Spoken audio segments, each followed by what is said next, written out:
She collapsed on this frozen ground, 5 days without food, invisible to a town that had already decided she didn't exist. But when the single father's shadow fell across her trembling body, everything changed. One command, pack your things, you're coming home, would shatter the silence she'd been drowning in for 6 months. This is the story of Mara Ellison, a woman who'd been beaten into a ghost by the man who promised to love her, and Evan Reyes, the widowed father who saw her when no one else would. Stay until the end and comment what city you're watching from. I want to see how far this story travels. The cold bit through Mara Ellison's threadbare coat like teeth through paper. 5 days. 5 days since she'd last eaten anything more substantial than melted snow and the bitter taste of her own fear.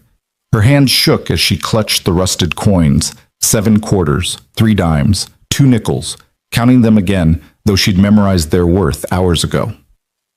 $1.65. Not enough for the loaf of bread she could see through the clouded window of Morton's General Store, but maybe, just maybe, enough for something, anything. Cedar Hollow, population 2,847, had exactly 3 places that sold food. 2 had closed their doors the moment they saw her coming. This was her last chance. The November wind screamed through the valley, carrying with it the promise of early snow. Mara's stomach cramped violently, a pain so familiar now it had become almost comfortable in its predictability. She'd learned to recognize the stages of starvation over the past 6 months. First came the constant gnawing hunger, then the weakness that made her limbs feel like they were made of wet newspaper, then the dizziness, the spots in her vision, the way sounds seemed to come from underwater. She was well into stage 4 now, the stage where her body had started consuming itself, where her mind played tricks, where she sometimes couldn't remember if the past hour had been real or imagined. Through the window, she could see old Mrs. Morton behind the counter, her gray hair pulled back in the same tight bun she'd worn for 30 years. The woman's eyes flickered toward the glass, met Mara's gaze for a split second, then deliberately looked away. The message was clear. You're not welcome here either. But Mara was beyond pride, beyond shame, beyond everything except the animal need to survive one more day. She pushed open the door. The bell above jangled, a cheerful sound that felt obscene given everything. The warmth of the store hit her like a physical force, and she swayed on her feet. 3 other customers stood in various aisles. Janet Hughes with her twin daughters, picking through canned vegetables. Thomas Creek, the mechanic, paying for cigarettes at the counter. And near the back, partially hidden by a display of motor oil, a tall man in a canvas jacket she didn't recognize, a stranger, or at least someone she'd never noticed before in all her years of living in Cedar Hollow. Mrs. Morton's face hardened the moment Mara stepped inside. We're closed. The sign says open until 6. Mara's voice came out as barely a whisper, her vocal cords weak from disuse. She'd stopped speaking weeks ago after she realized that every word she uttered in this town was met with suspicion, disgust, or worse, Calder's particular brand of charming lies. I said we're closed. Mrs. Morton crossed her arms. To you. Janet Hughes had turned to stare, herding her daughters behind her as if Mara carried something contagious. Thomas Creek muttered something under his breath and hurried out, the bell jangling again in his wake. The tall man by the motor oil had gone very still, watching. Please. Mara set the coins on the counter, each one clicking against the worn wood. I have money. I just need a little food. Anything. Crackers. A can of soup. Please. That money's no good here. Mrs. Morton didn't even glance at the coins.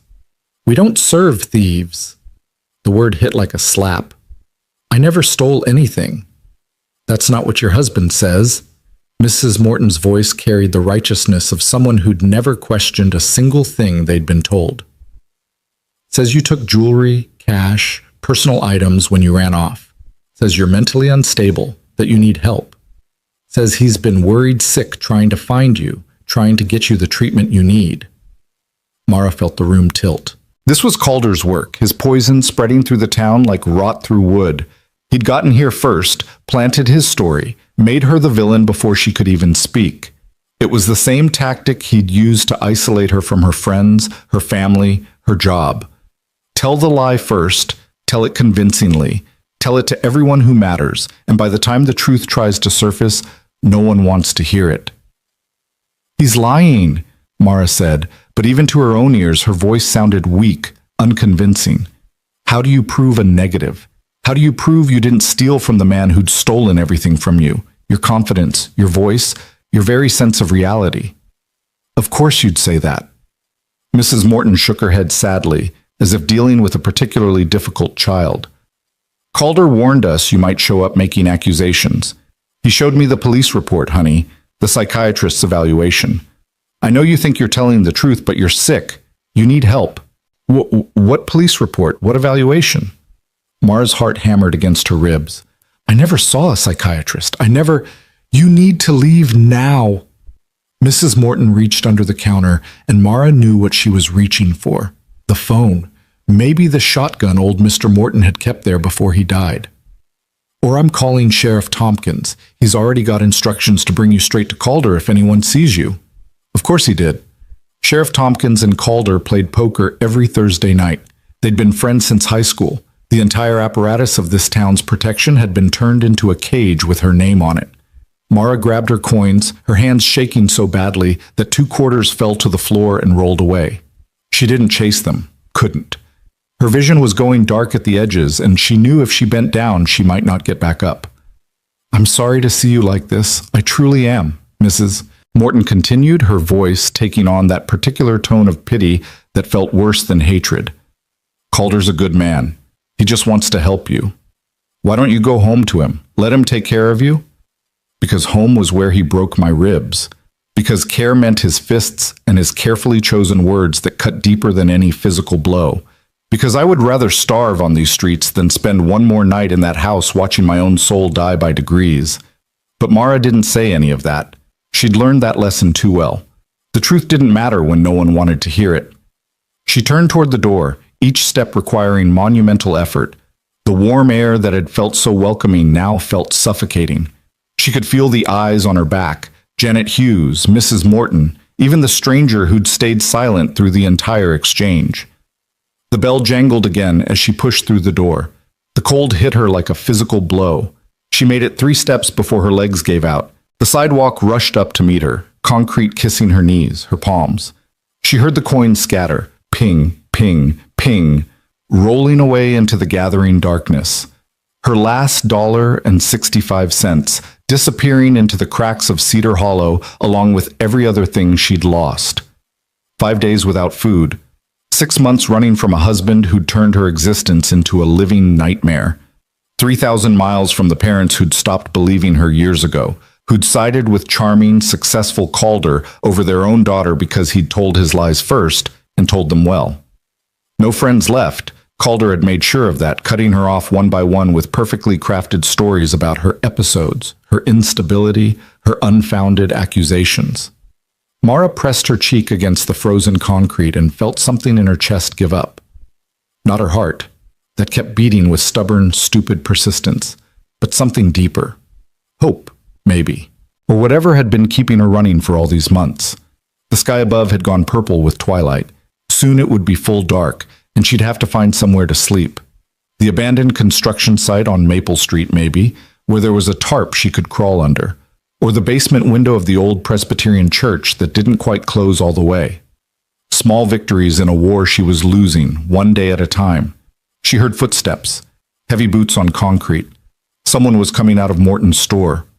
Mara tried to push herself up, failed, tried again. She didn't want to be seen like this, sprawled on the sidewalk like trash, like proof of every lie Calder had told about her, but her arms wouldn't hold her weight. The footsteps stopped beside her. "Ma'am?" The voice was male, deep, with a mountain accent that spoke of generations in these hills. Not Calder, wrong timbre, wrong cadence. Mara managed to turn her head enough to see boots. Work boots, scarred leather, mud on the soles. Above them, canvas pants. She couldn't see higher than that without moving, and moving seemed impossible. "Can you hear me?" The voice came closer as the man crouched down. "I'm going to help you sit up." "No." The word came out as barely a breath. "Please, just go away." "Can't do that." Hands, large, calloused, surprisingly gentle, gripped her shoulders. You're going to freeze to death out here, or break something. Neither of those are happening on my watch. He lifted her like she weighed nothing, because she didn't, not anymore. Mara felt herself being shifted into a sitting position against the storefront wall. The world spun violently, and she tasted bile in the back of her throat. When her vision cleared, she found herself looking into a face that seemed carved from the same stone as the mountains surrounding Cedar Hollow. Sharp cheekbones, a jaw that could cut glass. Dark eyes that studied her with an intensity that should have been frightening, but somehow wasn't. Maybe because those eyes held something she hadn't seen in a long time. Not pity, not suspicion, but a kind of measuring assessment, as if he were looking at a problem to be solved rather than a person to be judged. When did you last eat? Mara opened her mouth, closed it, opened it again. Why do you care? Something flickered across the man's face. Pain, maybe, or recognition. Because someone cared for me once when I needed it. Your turn. When? 5 days.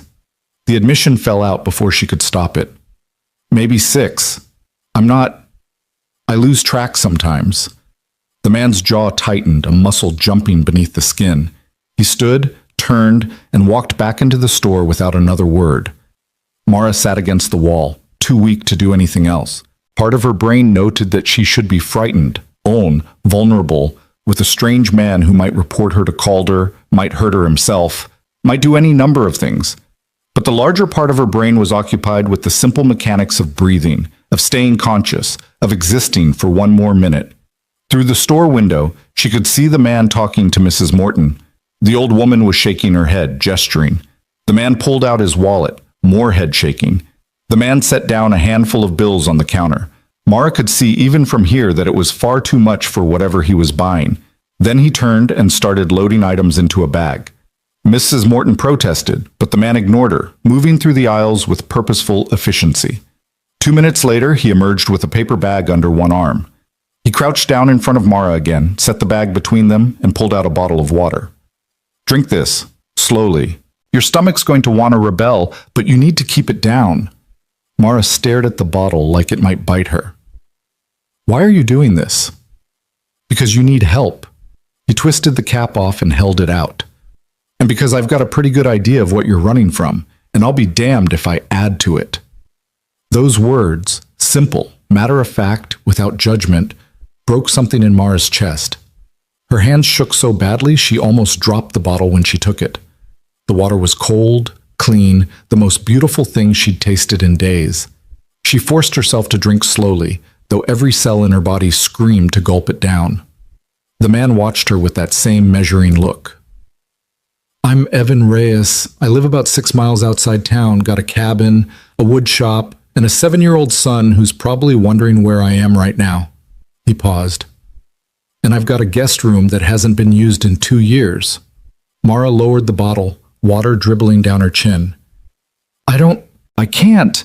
You can't stay out here. It's 28 degrees, going down to 15 tonight. Storm's coming in by midnight. Evan pulled a sandwich out of the bag. Turkey, by the smell of it, with lettuce and tomato, and held it out. Eat while you think about it. But there's really only one smart choice here.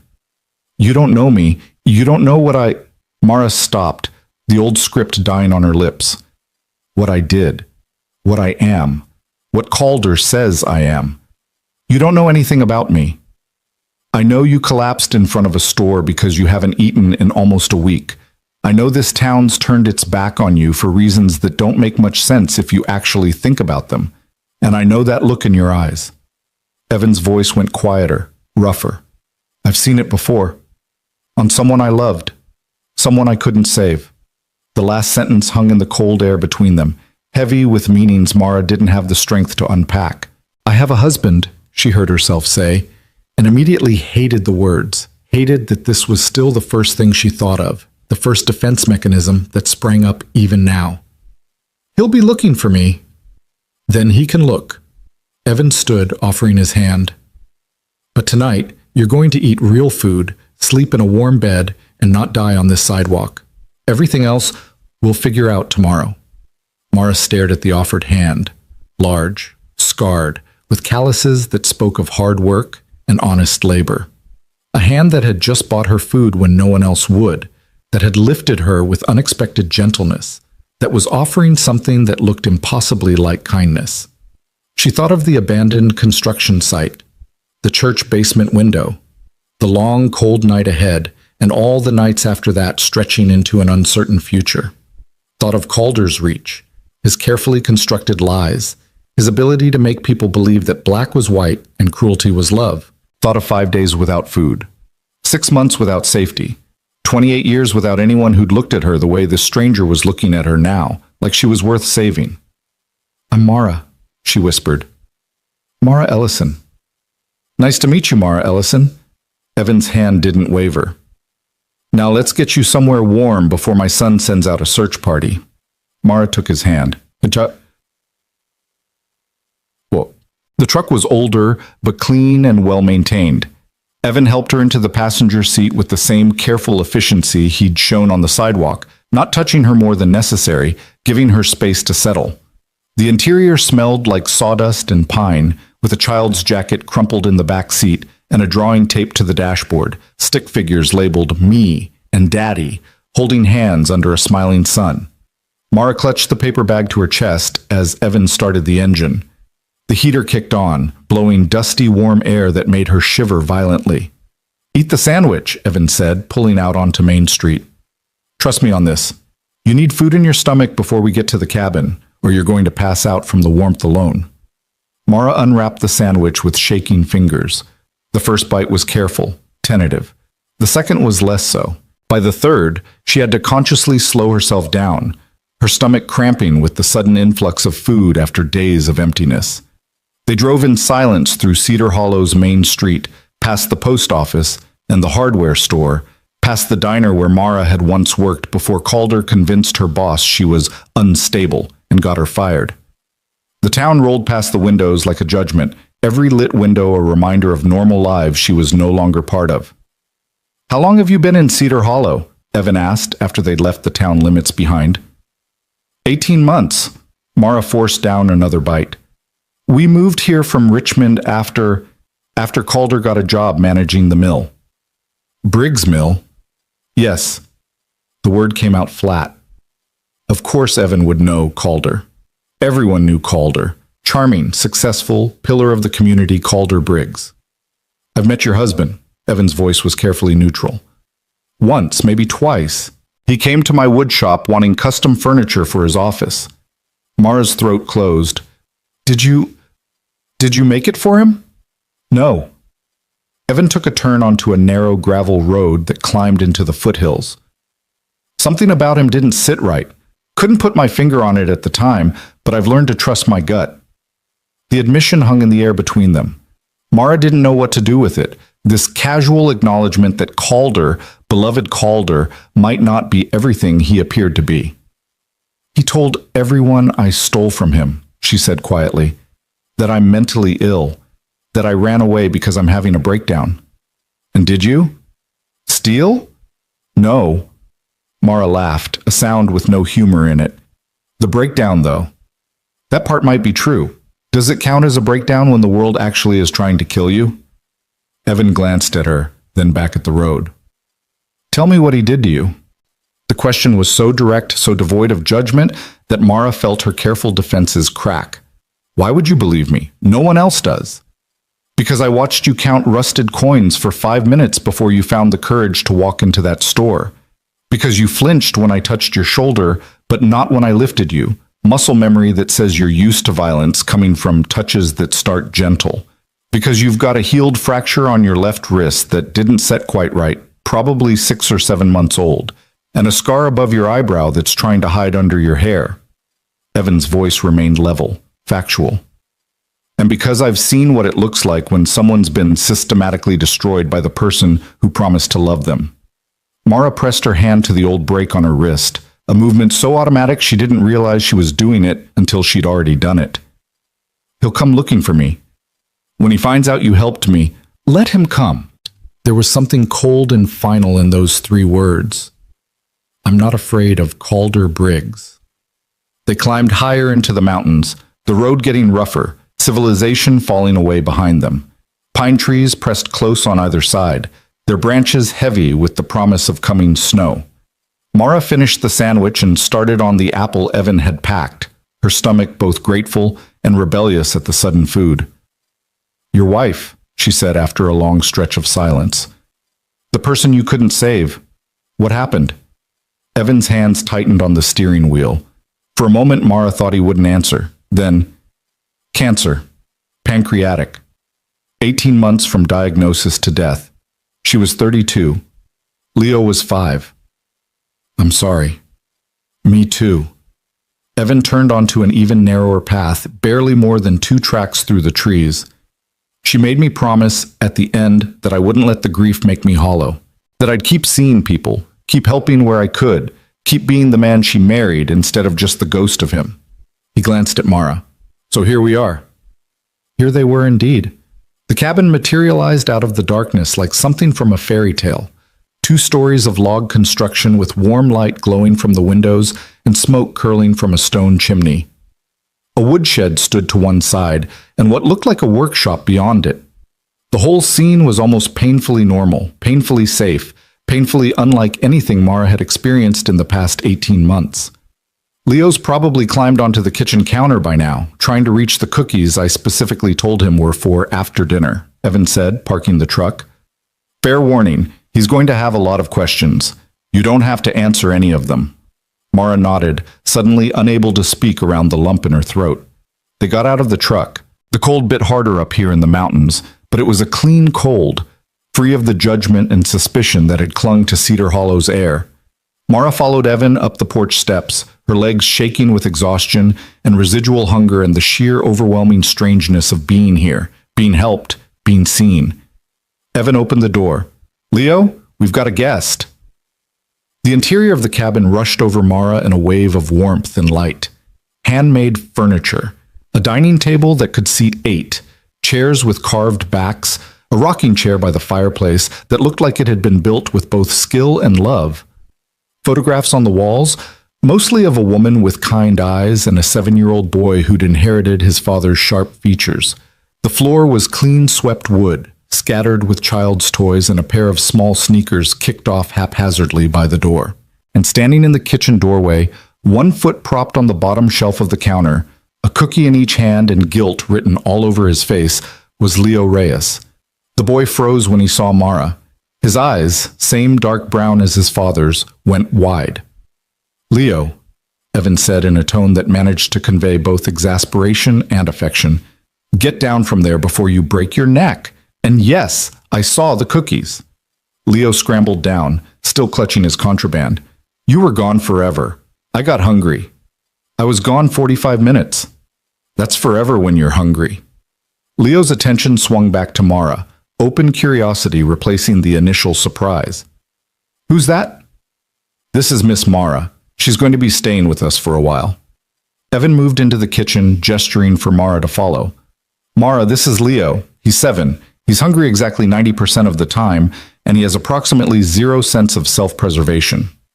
"Hey," Leo protested, "I have some sense of self-preservation. You tried to pet a raccoon last week. He looked friendly."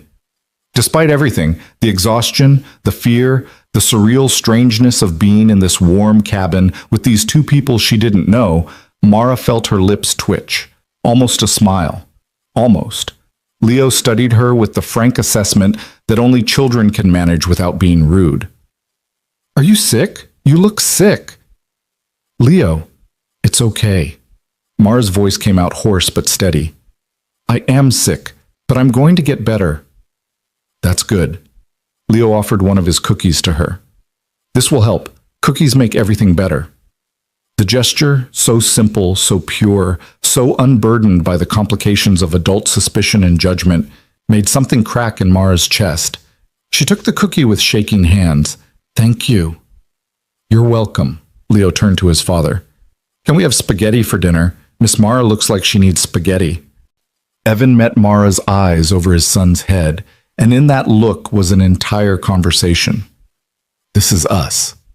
This is what you're walking into. Chaos and questions, and a 7-year-old who thinks cookies and spaghetti can heal the world. If that's too much, You can still leave. But Mara found she didn't want to leave. Not yet. Maybe not ever. Spaghetti sounds perfect, she whispered. Migat. Dinner was a quiet affair, mainly because Mara could barely stay awake long enough to eat. Evan had made simple spaghetti with marinara sauce, garlic bread, and a salad that Mara forced herself to eat, even though vegetables felt impossibly foreign after days of nothing. Leo chattered through the meal, telling stories about school and his best friend Marcus, and the squirrel that lived in the oak tree outside his window. And had he mentioned the raccoon incident because it was actually really cool, right up until it wasn't. Mara listened with half her attention, the other half occupied with the simple act of eating, of keeping food down, of existing in this warm kitchen with these people who weren't Calder. Evan watched her carefully but not obtrusively, making sure she ate, but not pushing when she couldn't manage more than a few bites. After dinner, Evan led her upstairs to a bedroom that was clearly the guest room Leo had mentioned. Clean but clearly unused, with that particular stillness that comes from rooms that haven't held life in a while. The bed was made with a patchwork quilt, the dresser clear except for a vase of dried flowers. Bathroom's across the hall, Evan said, setting down the paper bag from the store that still held a few items. There's shampoo, soap, clean towels in the cabinet. Help yourself to anything you need. Mara stood in the center of the room, overwhelmed by the simple fact of it. A bed. A real bed with clean sheets and a quilt that looked handmade. A window with curtains. A door that would close, that would lock if she needed it to. Why are you doing this?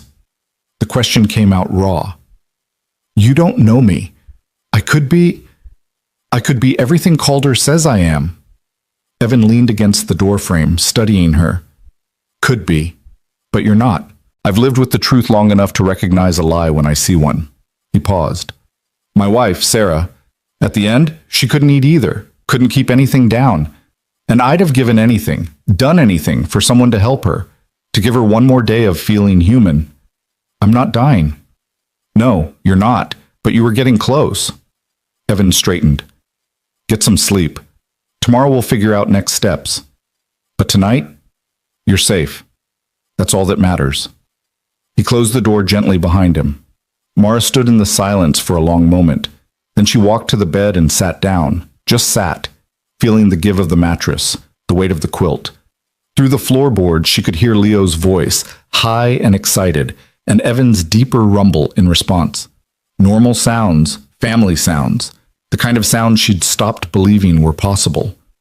She should shower. She knew she should. She hadn't properly bathed in over a week, had been sleeping rough, was probably carrying God knows what kind of dirt and grime.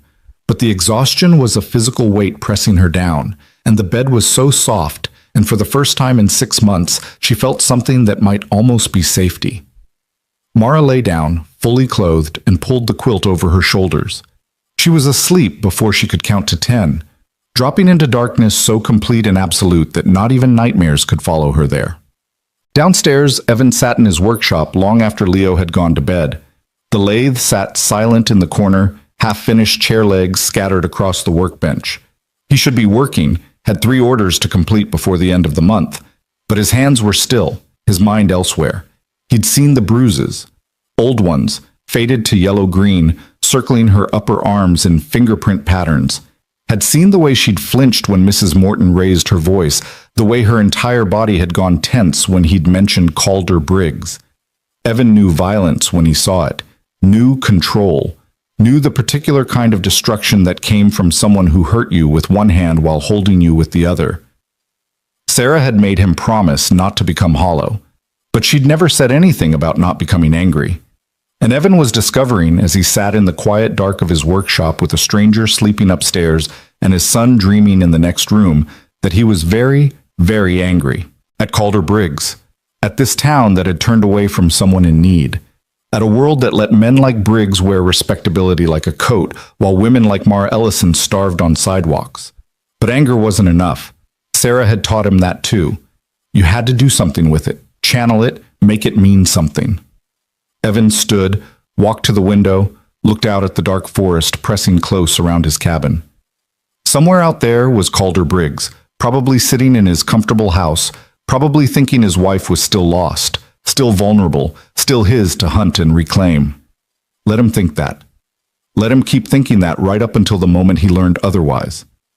I've got her, Evan said quietly to the darkness, to Sarah's memory, to whatever part of his wife still listened from wherever she'd gone. I've got her, and I'm not letting go. The forest didn't answer, but then again, it didn't have to. Evan turned off the workshop light and headed upstairs, checking on Leo, sprawled across his bed in the boneless way only children could manage, before stopping at the guest room door. He listened for a moment, heard the soft, even breathing of deep sleep. Good. She needed it. Needed days of it, probably, along with regular meals and safety and time to remember that she was human, not just a thing to be hunted. Evan went to his own room, but it was a long time before he slept. And when he finally did, his dreams were full of shadows and the ghosts of promises he'd made to a dying woman about staying human, staying open, staying willing to help when help was needed. He hadn't known, when he made those promises, how much they would cost.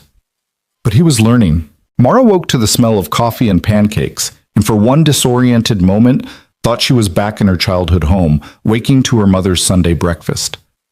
Then reality crashed back. The guest room, the cabin, Evan Reyes and his son Leo, the impossible kindness that had brought her here. Sunlight streamed through the window, bright and clean. She'd slept through the night without waking once, without nightmares, without that constant hypervigilance that had become her default state. Her body ached in strange ways, the ache of a full stomach, of muscles finally able to relax, of sleep so deep it felt like resurrection. She sat up slowly, taking inventory. Her clothes were wrinkled, slept in, carrying the accumulated grime of too many days without proper washing. Her hair felt matted and dirty, but she was alive. Fed. Safe. At least for this moment. The clock on the nightstand read 9:15. She'd slept for almost 12 hours. Voices drifted up from downstairs. Leo's high chatter and Evan's deeper responses. The ordinary morning conversation of a father and son. Mara stood, her legs steadier than they'd been in days, and made her way to the bathroom across the hall. The face in the mirror shocked her. She'd avoided mirrors for weeks now, but there was no avoiding this one. The woman staring back was a stranger, hollow-cheeked with shadows under her eyes so deep they looked like bruises. Her hair hung lank and lifeless. Her skin had the grayish pallor of malnutrition. This was what 6 months of running, of hiding, of slow starvation looked like. This was what Calder had made her into.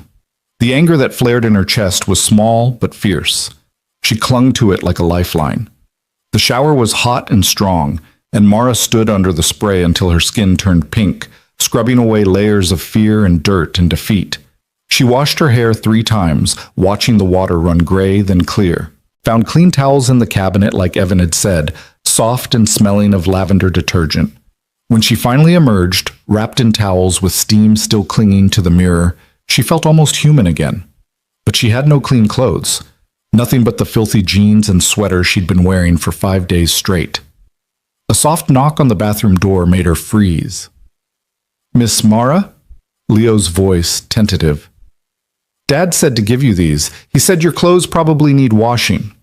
Mara cracked the door open. Leo stood there holding a stack of folded clothing, sweatpants, a t-shirt, a flannel button-down that would swallow her whole. His eyes were carefully fixed on the floor, giving her privacy. "Thank you, Leo." "You're welcome." He paused. "Dad made pancakes. Like, a lot of pancakes. He always makes too many when he's nervous." "Is he nervous?" "Yeah." Leo looked up, his dark eyes serious. "He's worried you're going to leave before you're better. He gets like this sometimes, all quiet and weird." The honesty in the child's voice was startling. "I'm not leaving yet," Mara found herself saying. "I promise." Leo's face broke into a grin. "Good, because I already told Marcus at school I had a house guest and he didn't believe me, and now I can prove it." He turned to go, then stopped. "Also, the pancakes are really good. You should probably hurry before I eat them all." He thundered down the stairs, and Mara closed the door with something that felt dangerously close to a smile on her face. The clothes were comically large, Evan's, obviously, but they were clean and warm and smelled like cedar and wood smoke. Mara rolled up the sweatpants and sleeves, cinched the waist as tight as she could, and studied herself in the now clear mirror. Still gaunt, still carrying the shadows of trauma in her eyes, but cleaner, more present, almost like a person instead of a ghost. She gathered her dirty clothes and made her way downstairs. The kitchen was a scene of controlled chaos. Leo sat at the table with a stack of pancakes taller than seemed physically possible for a 7-year-old to consume, drowning them in syrup with the focused intensity of someone diffusing a bomb. Evan stood at the stove, flipping another pancake, his back to the stairs.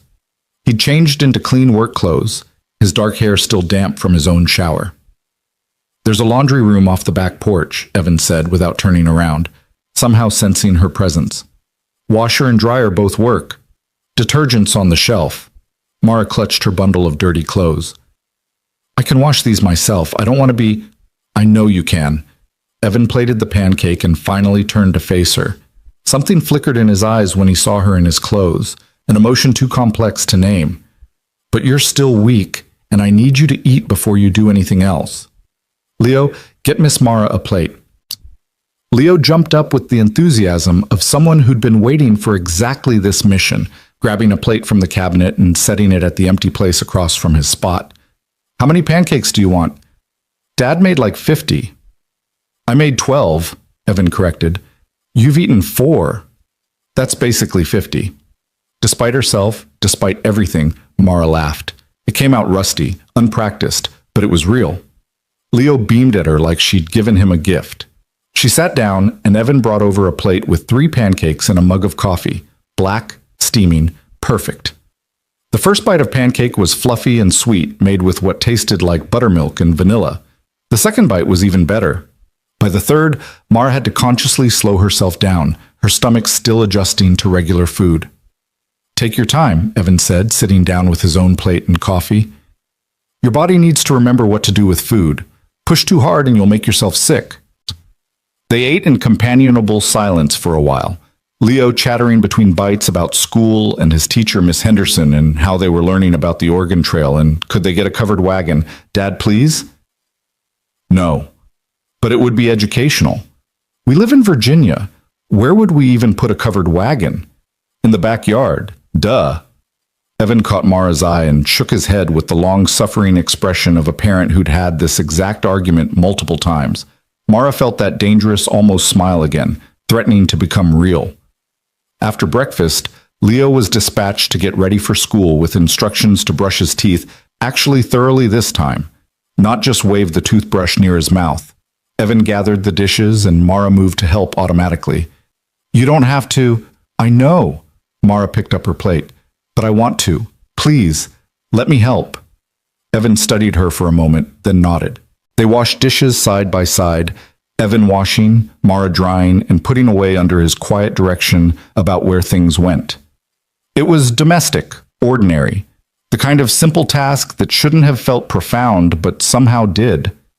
6 months ago, doing dishes with Calder had been a minefield. Every glass not perfectly clean, every fork in the wrong slot, a reason for criticism, for that particular tone of voice that cut deeper than shouting ever could. But Evan just washed dishes, didn't comment, didn't correct, just worked alongside her in comfortable silence. "I need to take Leo to school," Evan said as they finished. "Bus doesn't come out this far. I'll be gone about 45 minutes. 20 minutes there, 5 minutes of Leo trying to convince me he needs money for the vending machine even though I pack his lunch. 20 minutes back." Mara tensed. "I'll be fine. I know you will be. Just wanted you to know where I'd be." Evan dried his hands on a dish towel. "There's food in the fridge and pantry. Help yourself to anything. TV remote's on the coffee table if you want to watch something. Books in the living room, the door locks from the inside, and the spare keys hanging by the back door if you need to go out for any reason." He was giving her escape routes, Mara realized. Telling her where everything was, how to leave if she needed to, making sure she didn't feel trapped. The consideration in that gesture made her throat tight. "I'll still be here when you get back," she said quietly. Evan's shoulders relaxed slightly, tension she hadn't even noticed easing. "Good." Leo came barreling down the stairs, backpack bouncing, one shoe on and the other in his hand. "Ready! Let's go! Miss Henderson's going to show us real wagon wheels today, and I don't want to be late." "Other shoe, Leo." "Oh, right." Leo hopped around putting on his shoe, then stopped in front of Mara. Are you going to be here when I get home? Yes. Promise? The word was so simple, so trusting, asked with the absolute faith that promises meant something. Mara felt something crack in her chest. I promise. Okay, good, because I want to show you my rock collection. I have 17 rocks. Well, 16 now. One of them was actually a potato, but I didn't realize until it started sprouting. Leo, we talked about the difference between rocks and vegetables. I know, but it was a really hard potato. Evan herded his son toward the door, grabbing his own jacket and keys. He paused at the threshold, looking back at Mara. 45 minutes.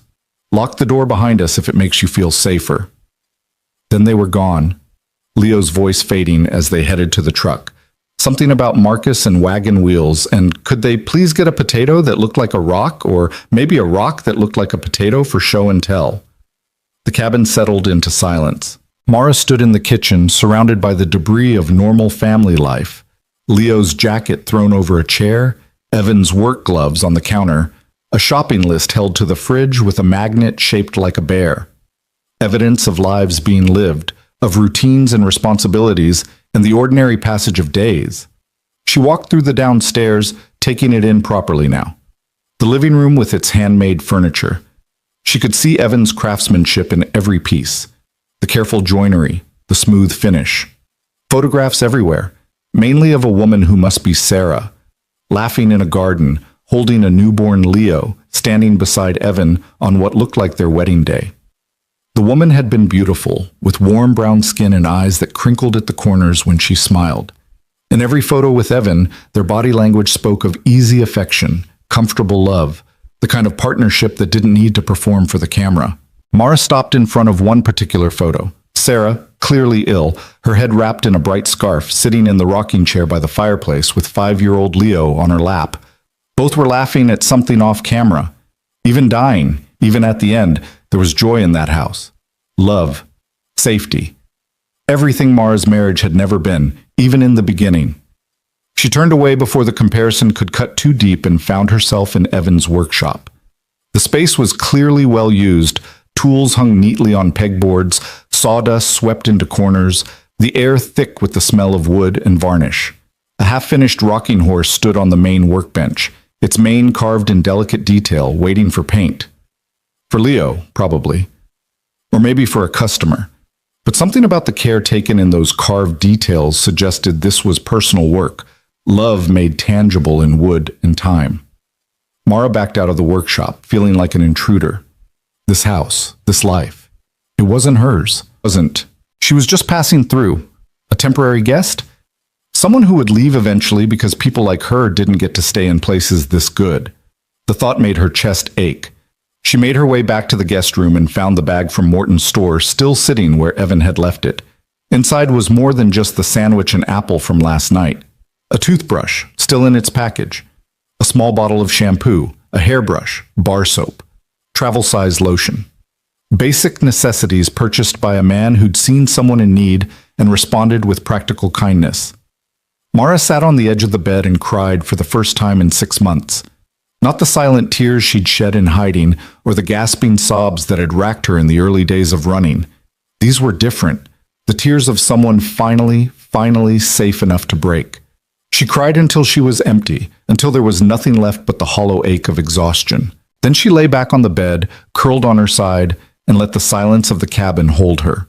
She didn't hear Evan return 45 minutes later. Didn't hear him pause at her open door, see her sleeping with tear tracks still wet on her face, and quietly close the door to give her privacy. Didn't hear him go back downstairs and sit at his kitchen table with his head in his hands, making calculations he'd been avoiding about spare bedrooms and guest stays, and how long was too long and how long was not long enough. What she did hear, when she woke 2 hours later, was the steady rhythm of someone working wood, the whir of a lathe, the rasp of sandpaper, the small sounds of creation. Normal sounds, safe sounds, the soundtrack of a life she was starting, despite every warning voice in her head, to imagine being part of. That afternoon, Mara ventured into the kitchen and found ingredients for soup. It was simple work, automatic, chopping vegetables, measuring broth, the meditative rhythm of cooking. By the time she heard the truck returning with Leo, she'd made enough chicken noodle soup to feed a small army. Leo burst through the door like a small tornado, backpack flying, words spilling out in an unstoppable stream. "Miss Mara, you're still here. I told Marcus you were real, and Miss Henderson showed us the wagon wheels, and they were huge and heavy, and I learned that Oregon is really far away," and he stopped, sniffing the air. "What's that smell?" "Soup," Mara said, ladling some into a bowl for him. "I hope that's okay. I found the ingredients and thought, that's more than okay." Evan appeared in the doorway, sawdust in his hair and a half smile on his face. "Leo, wash your hands, and maybe use soap this time." The afternoon dissolved into evening with the same easy routine. Homework at the kitchen table with Leo periodically asking questions that had nothing to do with math, and everything to do with whether Mara thought squirrels could understand English, and if rocks had feelings. Dinner. The soup and fresh bread Evan had somehow found time to bake. Leo's bath time, which involved extensive negotiations about how many toy boats constituted too many toy boats for one tub. Mara helped where she could, finding her place in the edges of their routine. Not intruding, not taking over, just being there. Present. Useful. Real. "Time for bed, buddy," Evan announced at 8:30, after Leo had just one more question his way through an extra 20 minutes of staying up. "But I didn't show Miss Mara my rock collection yet." "Tomorrow, I promise." "You always say tomorrow." "Because you always have 17 more things to do at bedtime." Evan pointed toward the stairs. "Brush teeth, put on pajamas, pick out 2 books, not 7. Leo trudged upstairs with the defeated air of someone facing tremendous injustice. Mara started clearing the dinner dishes, but Evan stopped her with a gentle hand on her arm. "You cooked. I clean. House rules." "I don't mind." "I know, but you're still recovering, and you made soup for an army, and I'm guessing you haven't sat down since I left this morning." Evan's voice was firm, but kind. "Sit. Rest. Let someone else do the work for once." Mara opened her mouth to argue, then closed it. When was the last time someone had told her to rest? When was the last time she'd been allowed to just be still? She sat. Evan moved through the kitchen with practiced efficiency, washing dishes, wiping counters, putting away leftovers. Upstairs, water ran as Leo brushed his teeth. Normal sounds, safe sounds, the rhythm of a household that functioned on mutual respect and shared responsibility instead of fear and control. "Dad!" Leo's voice echoed down. "I'm ready for books." "Oh, be right there." Evan dried his hands, then looked at Mara. "You're welcome to join us if you want. Fair warning. His taste in literature tends toward the bizarre. Last night we read a book about a dragon who was allergic to fire." "I don't want to intrude on your routine." "You're not intruding, but the offer stands." Evan headed for the stairs, then paused.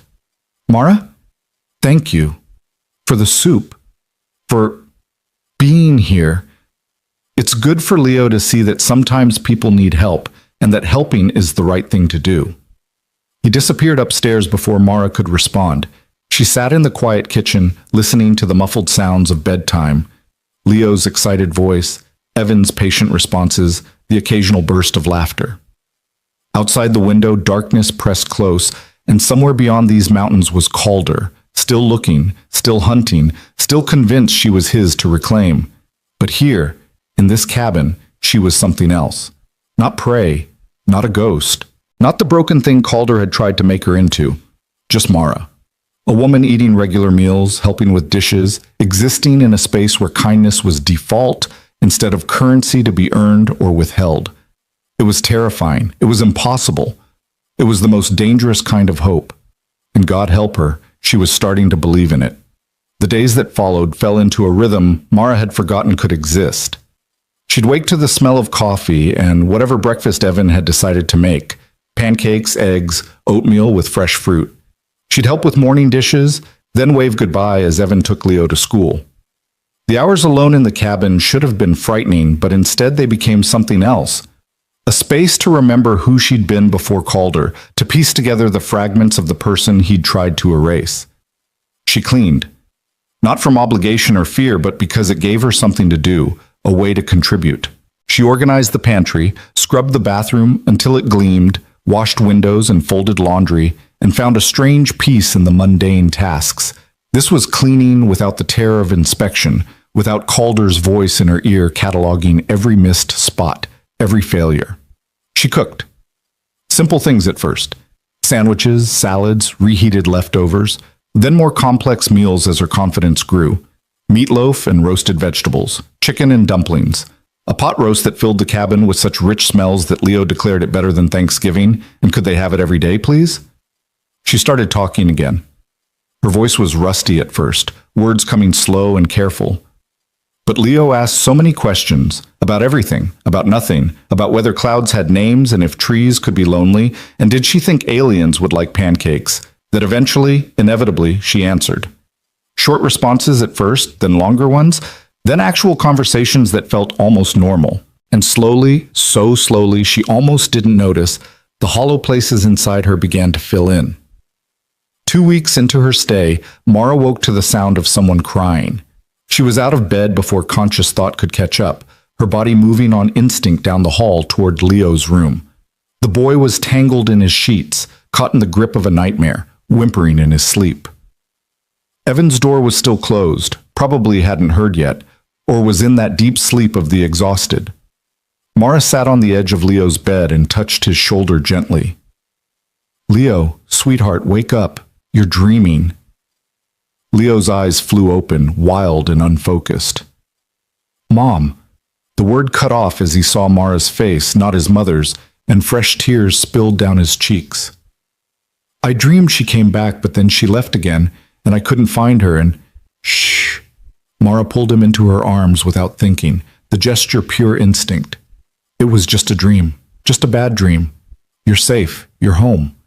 Leo buried his face in her shoulder and sobbed, deep, wrenching sounds that spoke of a grief too large for a 7-year-old body to hold.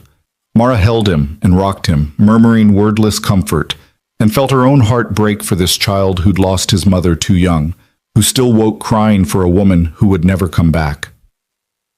"I miss her," Leo whispered against her shoulder. "I miss her so much, and Dad gets sad when I talk about her, and I don't want to make him sad, but I can't help it." "Your dad loves you," Mara said softly, "and he loved your mom. Sometimes people get sad because they loved someone so much, not because you did anything wrong. Do you understand?" Leo nodded against her shoulder. "And your mom—" Mara's voice caught, thinking of all the photographs downstairs, all the evidence of Sarah's love woven through this house. "Your mom loved you too, so much. I can see it everywhere in this house, in the pictures, in the way your dad talks about her, in the things she left behind for you." "Like what?" "Like the way your dad makes pancakes exactly the way you like them. Like the rocking chair in the living room where she read you stories. Like the little bear magnet on the fridge. I bet she picked that out, didn't she?" "Yeah." Leo's tears were slowing now, his breathing evening out. "She said every time I saw it, I should remember she loved me very much." He made a sound that was half laugh, half sob. "She liked silly jokes. She sounds wonderful." She was. Leo pulled back to look at Mara with red-rimmed eyes. "Are you going to leave too?" The question hit like a physical blow. "Leo, everyone leaves. Mom left even though she didn't want to. My friend Jake's family moved to California. Even the good babysitters leave eventually." His small hands gripped her arms. "Are you going to leave?" Mara looked into those dark eyes so like Evan's, at this child who'd already lost too much, and felt something shift in her chest. "I don't know," she said, because she owed him honesty. "I don't know what happens next, but I promise you this, I'm not leaving right now. And when I do leave, if I do, it won't be because of you. It'll never be because of you." "Promise?" "I promise." Leo hugged her again, tight and fierce, and Mara held him until his breathing deepened and evened out into sleep. She laid him back down, tucked the covers around him, and turned to find Evan standing in the doorway. She had no idea how long he'd been there. His face was unreadable in the darkness, but something in his posture spoke of a man who'd just witnessed something he hadn't expected. They moved into the hallway without speaking, closing Leo's door softly behind them. "I heard him crying," Mara whispered. I didn't mean to overstep. You didn't. Evan's voice was rough. You did exactly what needed to be done. He ran a hand through his already messy hair. He has those dreams sometimes. Used to have them every night after Sarah died. They've gotten less frequent, but they still come. And I never... He stopped, struggling with words. I never know what to say. How to make it better when nothing can actually make it better.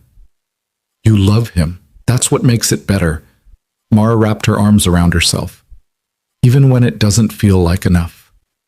Evan looked at her for a long moment, and Mara saw something shift in his expression, recognition maybe, or understanding. Thank you, he said finally, for being there when he needed someone, for knowing what to say. I just said what was true. That's usually what people need to hear. Evan glanced back at Leo's door, then at Mara. Get some rest. Morning's going to come too early. He went back to his room, and Mara returned to hers, but sleep was slow to come. She lay in the darkness, thinking about Leo's question. Are you going to leave? And realized she didn't have a good answer. Didn't know if there was a good answer. Because the truth was, she was starting to feel things she had no right to feel. Attachment to Leo, who'd crept into her heart with his rock collections and terrible jokes and absolute trust. Comfort in Evan's presence, in the quiet competence with which he moved through the world. A sense of belonging in this cabin that should have felt temporary, but was starting to feel dangerously permanent. And underneath it all, the constant awareness that Calder was still out there, still looking, still convinced she belonged to him. It was only a matter of time before that reckoning came. The reckoning came 3 weeks later, on a Thursday afternoon, when the sky hung low and gray with the promise of snow.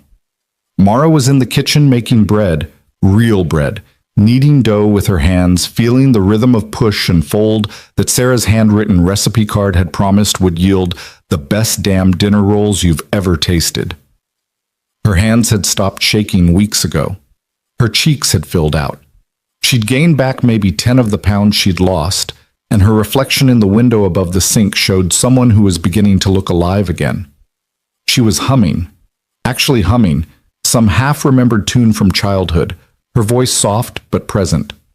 The realization made her pause mid-kneed, flour dusting her arms up to the elbows. When had she started humming? When had the silence inside her broken enough to let music back in? The sound of tires on gravel pulled her from the thought. Evan wasn't due back with Leo for another hour. The mail didn't come this far up the mountain. They weren't expecting visitors. They never had visitors, which had been one of the things that made this place feel so safe. Mara's hand stilled in the dough. Through the window, she could see a black SUV pulling into the clearing in front of the cabin. Expensive, clean, utterly out of place in this rough mountain setting.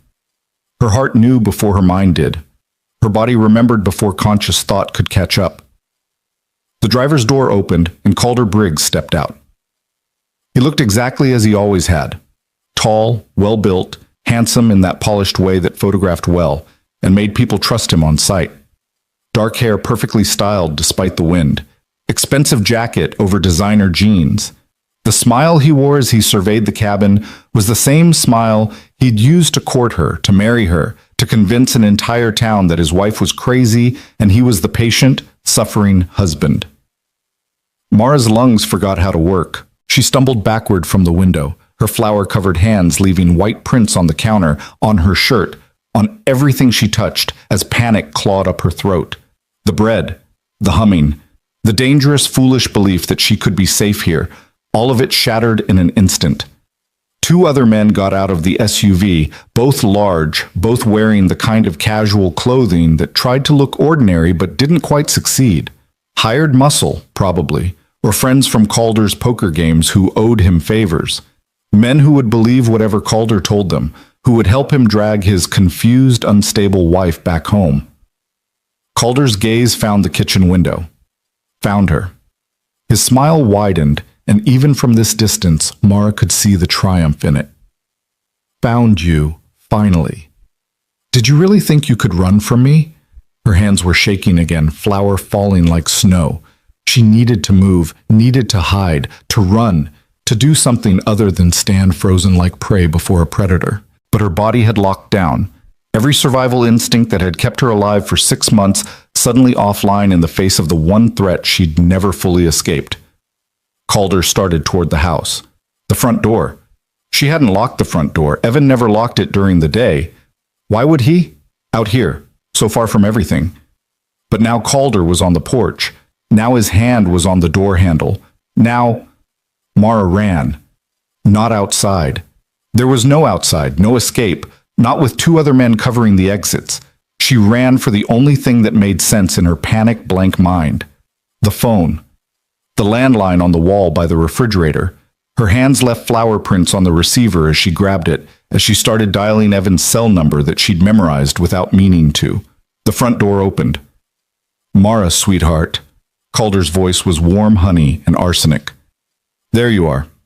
We've been so worried about you." She pressed the phone to her ear. It was ringing. "Pick up, Evan. Please pick up." Calder moved into the kitchen with the easy confidence of someone who owned every space he entered. The two men flanked him, blocking the doorway. "You can hang up the phone, love. We're just here to take you home, get you the help you need." "I don't need help." Mara's voice came out stronger than she felt. "I need you to leave." Now, we both know that's not true. Calder's smile never wavered, but something cold flickered in his eyes. "You've been sick, Mara. Very sick. Running away, living in the woods, breaking into this poor man's house." "I didn't break in. Evan brought me here." "Evan." Calder said the name like it was something distasteful. "Yes, Mr. Reyes. The widower who's been, what did the sheriff call it, interfering in a domestic situation." He took a step closer. "I'm sure he meant well, but he doesn't understand. He doesn't know you like I do. Doesn't know about your episodes, your delusions. They're not delusions." But the phone was still ringing. Why wasn't Evan answering? "You beat me. You isolated me. I protected you." Calder's voice sharpened, just for a moment, before smoothing back into that reasonable tone he was so good at. "From yourself, from the things you imagined, from the paranoid fantasies that made you think everyone was against you." He held out his hand. "Come home, Mara, please. Let me help you." She looked at that outstretched hand and saw every time it had struck her, every bruise, every carefully placed injury that wouldn't show in clothes, every moment of terror disguised as concern. "No." The word came out clear and absolute, the first real no she'd spoken to him in 18 months of marriage. Calder's smile finally cracked. "That wasn't a request." He lunged forward, and Mara threw the phone at his head. It missed, clattering against the wall, but it bought her a second. She grabbed the bread knife from the counter. Not much of a weapon, serrated and dusted with flour, but something, anything. "Stay back." "Put the knife down, Mara." Calder's reasonable tone was gone now, replaced by the cold authority she remembered from late nights when he'd decided she needed to be taught a lesson. "You're embarrassing yourself. These gentlemen came all this way to help bring you home safely, and this is how you act? Like some kind of wild animal?" One of the men behind him shifted uncomfortably. Maybe seeing a terrified woman holding a bread knife was finally penetrating the story Calder had sold them. Maybe not. "I'm not going with you." Mara's hand was steady on the knife. "I'm not going anywhere with you ever again." "Yes, you are." Calder moved fast, faster than she remembered, knocking the knife from her hand and grabbing her wrist in one smooth motion. His grip was exactly as crushing as she remembered, fingers digging into the old break that had never quite healed right. "We're going home, and you're going to apologize to Mr. Reyes for abusing his hospitality, and then you're going to check yourself into the facility where you belong. Let her go!" Evan's voice cut through the kitchen like a blade. He stood in the doorway, Leo pressed behind him, and Mara had never seen such cold fury on a human face. He'd come in through the back, must have parked the truck out of sight when he'd seen the SUV, must have gotten Leo somewhere safe before coming inside. His eyes found Mara, found Calder's hand on her wrist, and something dangerous settled over his features. "Mr. Reyes?" Calder's smile snapped back into place, but his hand didn't leave Mara's wrist. "I appreciate your kindness to my wife, but this is a private family matter. We'll be going now." "Your wife just told you no. I suggest you listen." "She's not well. She doesn't know what she's saying." Calder tugged Mara closer, and she felt the old terror rising, the knowledge that he was stronger, that he always won, that fighting only made it worse. I have documentation, medical records, police reports. She's unstable, delusional. She needs professional help. Funny thing about those police reports. Evan moved into the kitchen, his body positioning itself between Calder and the door where Leo still stood wide-eyed and frightened. I made some calls this week to the Richmond police. They have no record of any reports filed about Mara. No missing person report. No stolen property claims. Nothing. Calder's grip tightened until Mara gasped. Then they lost the paperwork. Bureaucracy, you know how it is. I also called the psychiatric facility you supposedly had her evaluated at. They've never heard of her. Evan's voice was deadly quiet. So either you're lying or you're so delusional yourself that you've convinced yourself these things are real. Either way, his eyes dropped to Calder's hand on Mara's wrist. Let her go. For a moment, nobody moved. The two men behind Calder exchanged glances, clearly recalculating whatever they'd been told about the situation. Leo's quiet breathing was the only sound. Then Calder laughed. It was a terrible sound, all pretense stripped away. You think you can keep her? You think some backwoods carpenter with a dead wife and a brat kid can protect her from me? He yanked Mara hard enough that she stumbled against him. She's mine. She's always been mine, and I will burn your whole life down before I let you take what belongs to me. Dad? Leo's voice was small, scared, and that Mara would think later was the mistake Calder made. Threatening Evan was one thing, but threatening Leo, implying that this fight would touch Evan's son, that flipped some fundamental switch. Evan moved. He crossed the kitchen in 3 strides, grabbed Calder's arm, and applied pressure to some point that made Calder's entire hand spasm open. Mara stumbled free, and Evan shoved her behind him in the same motion. You have 3 seconds to get out of my house, Evan said, his voice carrying the weight of absolute certainty. 1. Calder rubbed his wrist, rage and disbelief warring on his face. You're making a very big mistake. 2. The two men were already backing toward the door. Whatever they'd been promised, it clearly wasn't worth this. But Calder stood his ground, his handsome face twisted into something ugly. This isn't over. She's my wife. I have legal rights. 3. Evan slammed the front door in his face. The lock engaged with a solid click. Through the window, they watched Calder stand on the porch for a long moment, his chest heaving with fury. He said something to the two men, probably threats, probably promises of what would happen next. Then he turned and walked back to the SUV with the rigid posture of someone barely containing violence. The SUV started, reversed, disappeared down the mountain road. Only then did Evan's rigid control crack. He turned to Mara, and she saw her own terror reflected in his eyes. Are you hurt? Did he? I'm okay. Mara looked down at her wrist where Calder's fingers had left red marks. I'm okay.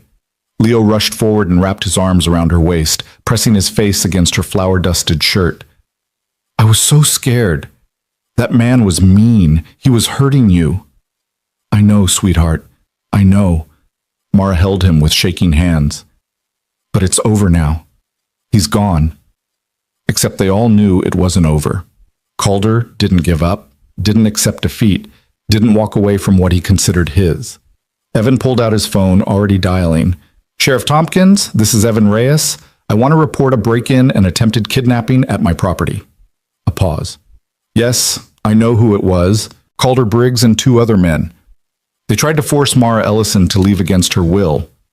Another pause, longer this time. I don't care what he told you, Henry. I was here.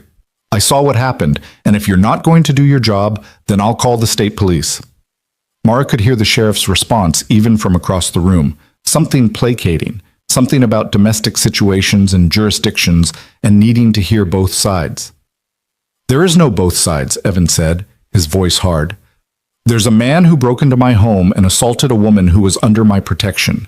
You either come take a statement and do something about it, or I make some calls to people who will. He listened for another moment. 30 minutes. If you're not here, I'm assuming you've decided to be complicit in whatever happens next. He hung up. Will he come? Mara asked, though she already knew the answer. Probably. To cover his own ass, if nothing else. Evan crouched down to Leo's level. Buddy, I need you to go to your room for a little while. Can you do that for me? But I know you want to help, but the best thing you can do right now is give us some space to figure things out, okay? Leo looked between his father and Mara, then nodded slowly. You promise she's okay? I promise. And you promise that mean man won't come back? Evan's jaw tightened. I promise I won't let anything happen to either of you. It wasn't quite the same promise, but Leo seemed to accept it. He gave Mara one more fierce hug, then trudged upstairs with the reluctant weight of someone who knew the adults were lying about how okay everything was. Once they heard his door close, Evan turned to Mara. Tell me the truth. How bad is this going to get? Mara sat down heavily in one of the kitchen chairs, her legs finally giving out. Bad. He doesn't give up. He never gives up. When I first tried to leave, before I actually ran, he found me at my sister's house, convinced her I was having a breakdown, had me committed for 72 hours for a psychiatric evaluation. Her voice went flat with the memory. 3 days of being told I was crazy, that I'd imagined everything, that Calder was just concerned for my welfare. By the time they let me out, my sister wouldn't take my calls anymore. She believed him. Everyone always believes him. I don't. You should. Mara looked up at him, needing him to understand. You should believe him, and make me leave before he destroys everything you have. He meant what he said about burning your life down.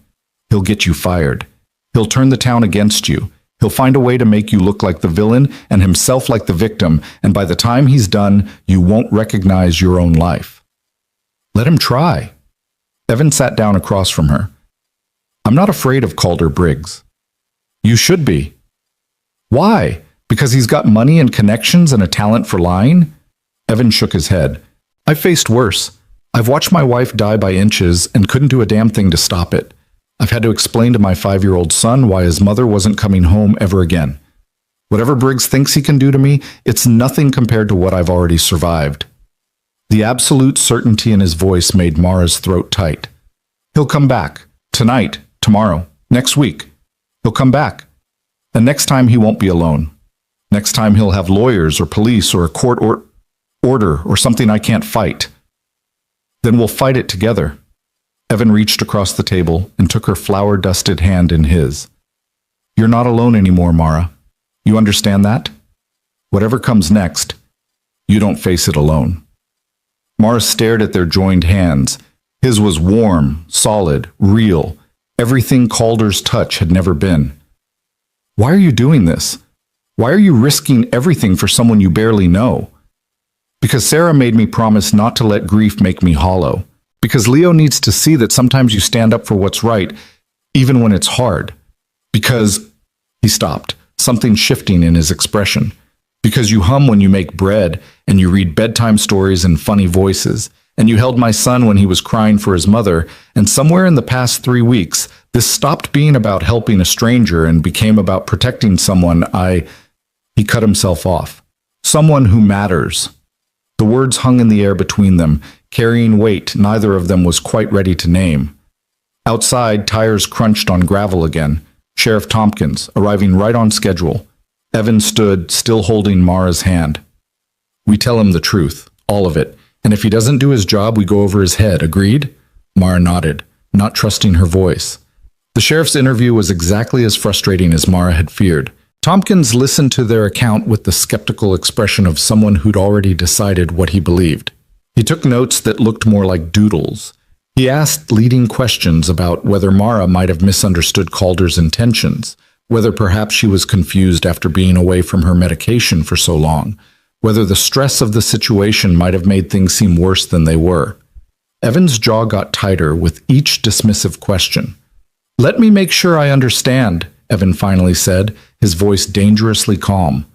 A man broke into my home, assaulted a woman, attempted to forcibly remove her from my property, and your response is to ask if maybe she imagined it?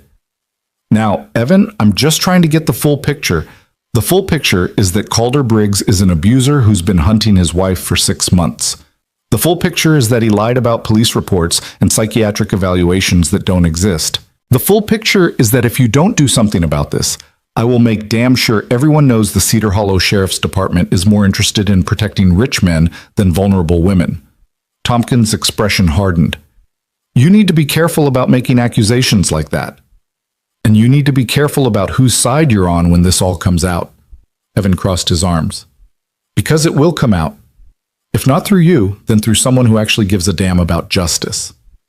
The sheriff left 20 minutes later with a promise to look into things that fooled exactly no one. As his car disappeared down the mountain, Evan stood at the window with his hands clenched into fists. "He's not going to do anything," Mara said quietly. "I know.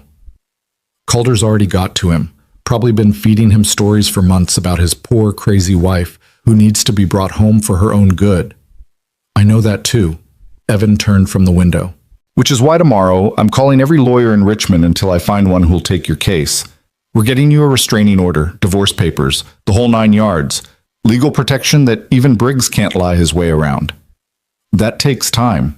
And money I don't have. I have money. Not a lot, but enough. And time is what we buy by making sure everyone knows you're here under my protection, not his." Evan's expression softened slightly. "You don't have to do this alone anymore. Stop trying to." Mara wanted to argue, wanted to insist that she couldn't accept this much help, that it wasn't fair to drag him deeper into her mess, that he'd done enough already, but the words wouldn't come. Because the truth was, she didn't want to do this alone anymore. Didn't think she could. "Okay," she whispered. "Okay." That night, Evan made sure every door and window was locked. He pulled the curtains closed in every room. He even dragged an old aluminum baseball bat from the garage and propped it by the front door, just in case. Leo asked approximately 40 questions about why they were having a lockdown sleepover and whether this meant they could eat ice cream for dinner and sleep in the living room like a camping trip. Evan managed to turn the whole thing into an adventure rather than the terror it actually was.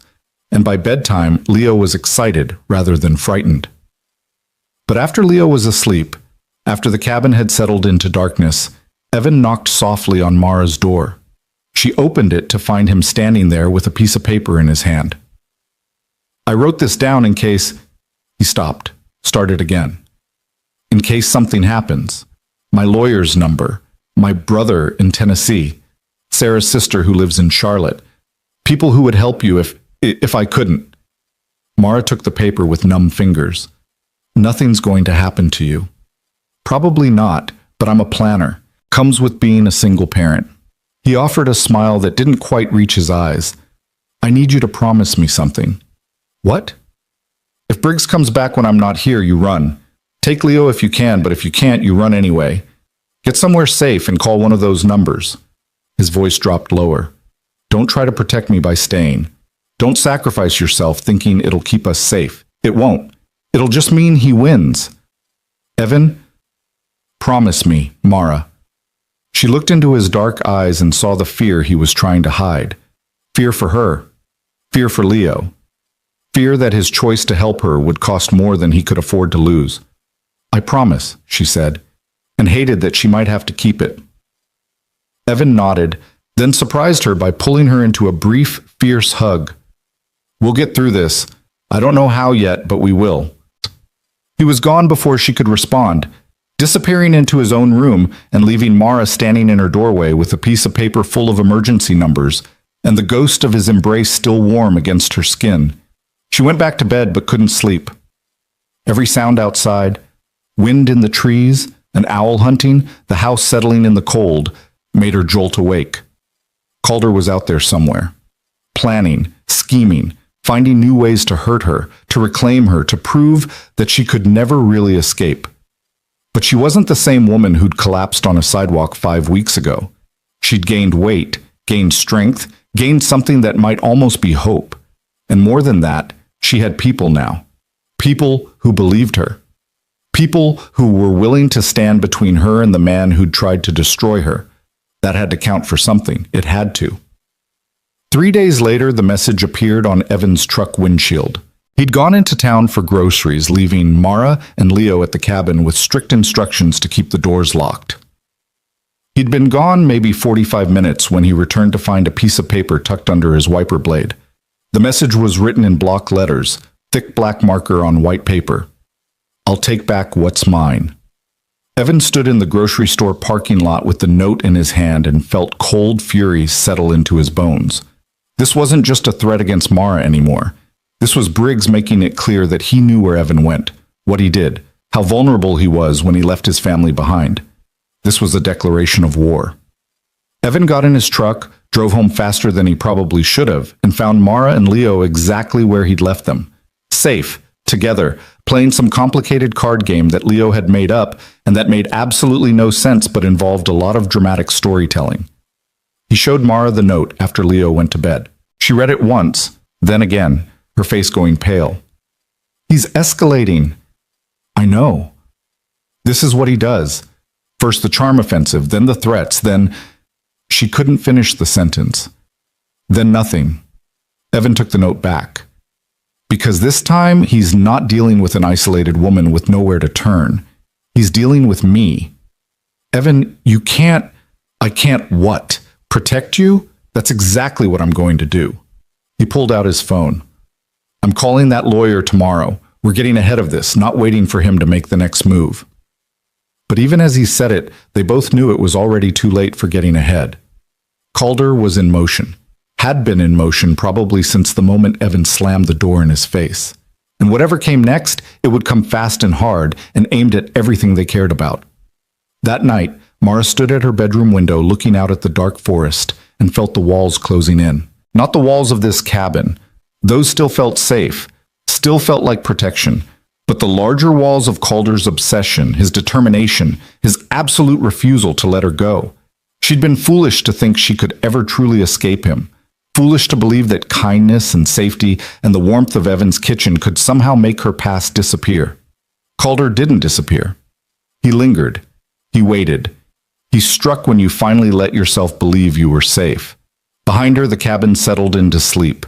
Evan in his room. Leo in his, both trusting that tomorrow would be okay, that they could face whatever came next together. Mara pressed her forehead against the cold glass and made a decision she'd been avoiding for days now. If Calder wanted war, if he wanted to burn everything down to get to her, then maybe it was time to stop running, time to stop letting him dictate the terms of this fight, time to become someone who could fight back. She just had to figure out how. The answer to how came 2 days later, though not in any way Mara had expected. She was folding laundry in the living room, Leo's small t-shirts and Evan's work pants, and her own borrowed clothes that she'd slowly been replacing with items from the thrift store in town, when she heard the truck pull up outside. Evan was supposed to be in his workshop finishing a commissioned dining table, but the engine sound was wrong. Too aggressive. Too fast. Mara moved to the window, her body already tensing for flight, and saw not Evan's familiar truck, but Calder's black SUV.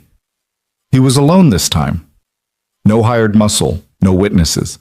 Just Calder climbing out of the driver's seat with that terrible calm purpose she recognized from 100 nights that had ended badly.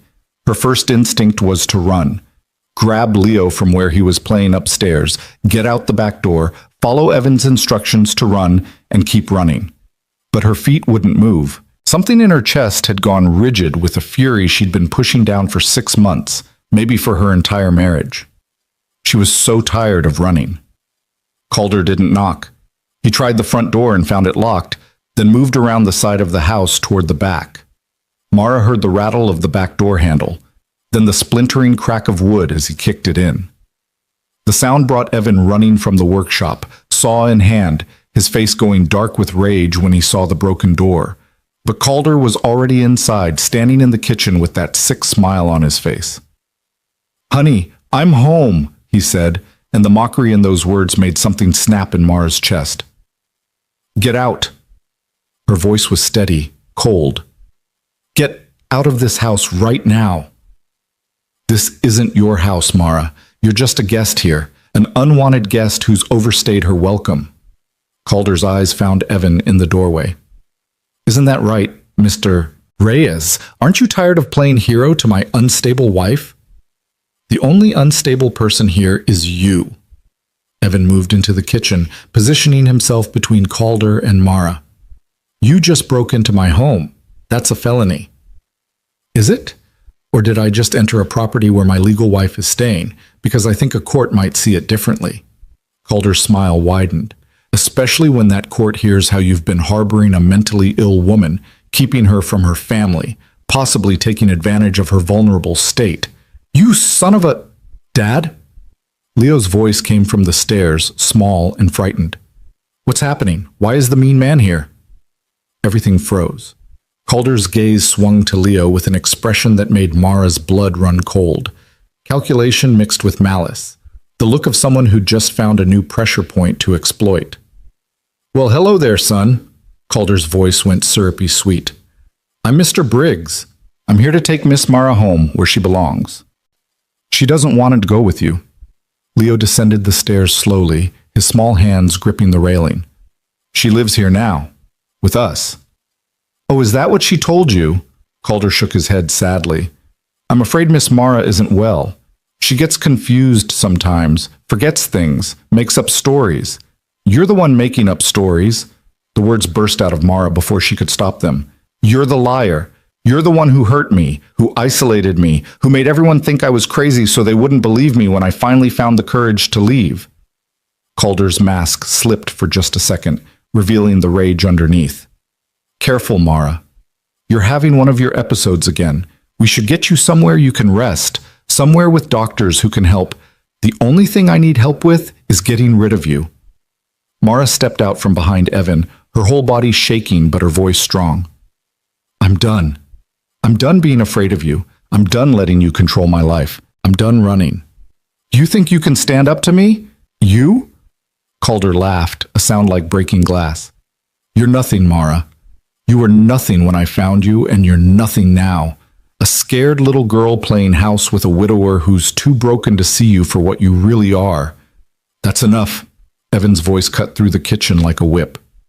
You have exactly 5 seconds to get out before I throw you out. Touch me, and I'll have you arrested for assault. Calder pulled out his phone. In fact, I think I'll call Sheriff Tompkins right now.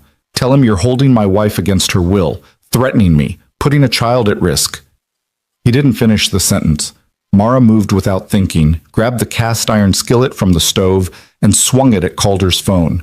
The device went flying, clattering against the wall and shattering into pieces.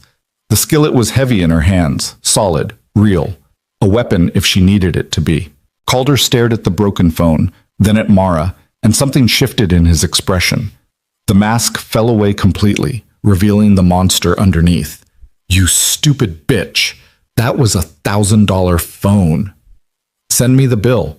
Mara raised the skillet higher, along with your divorce papers. For a moment, nobody moved, then Calder lunged.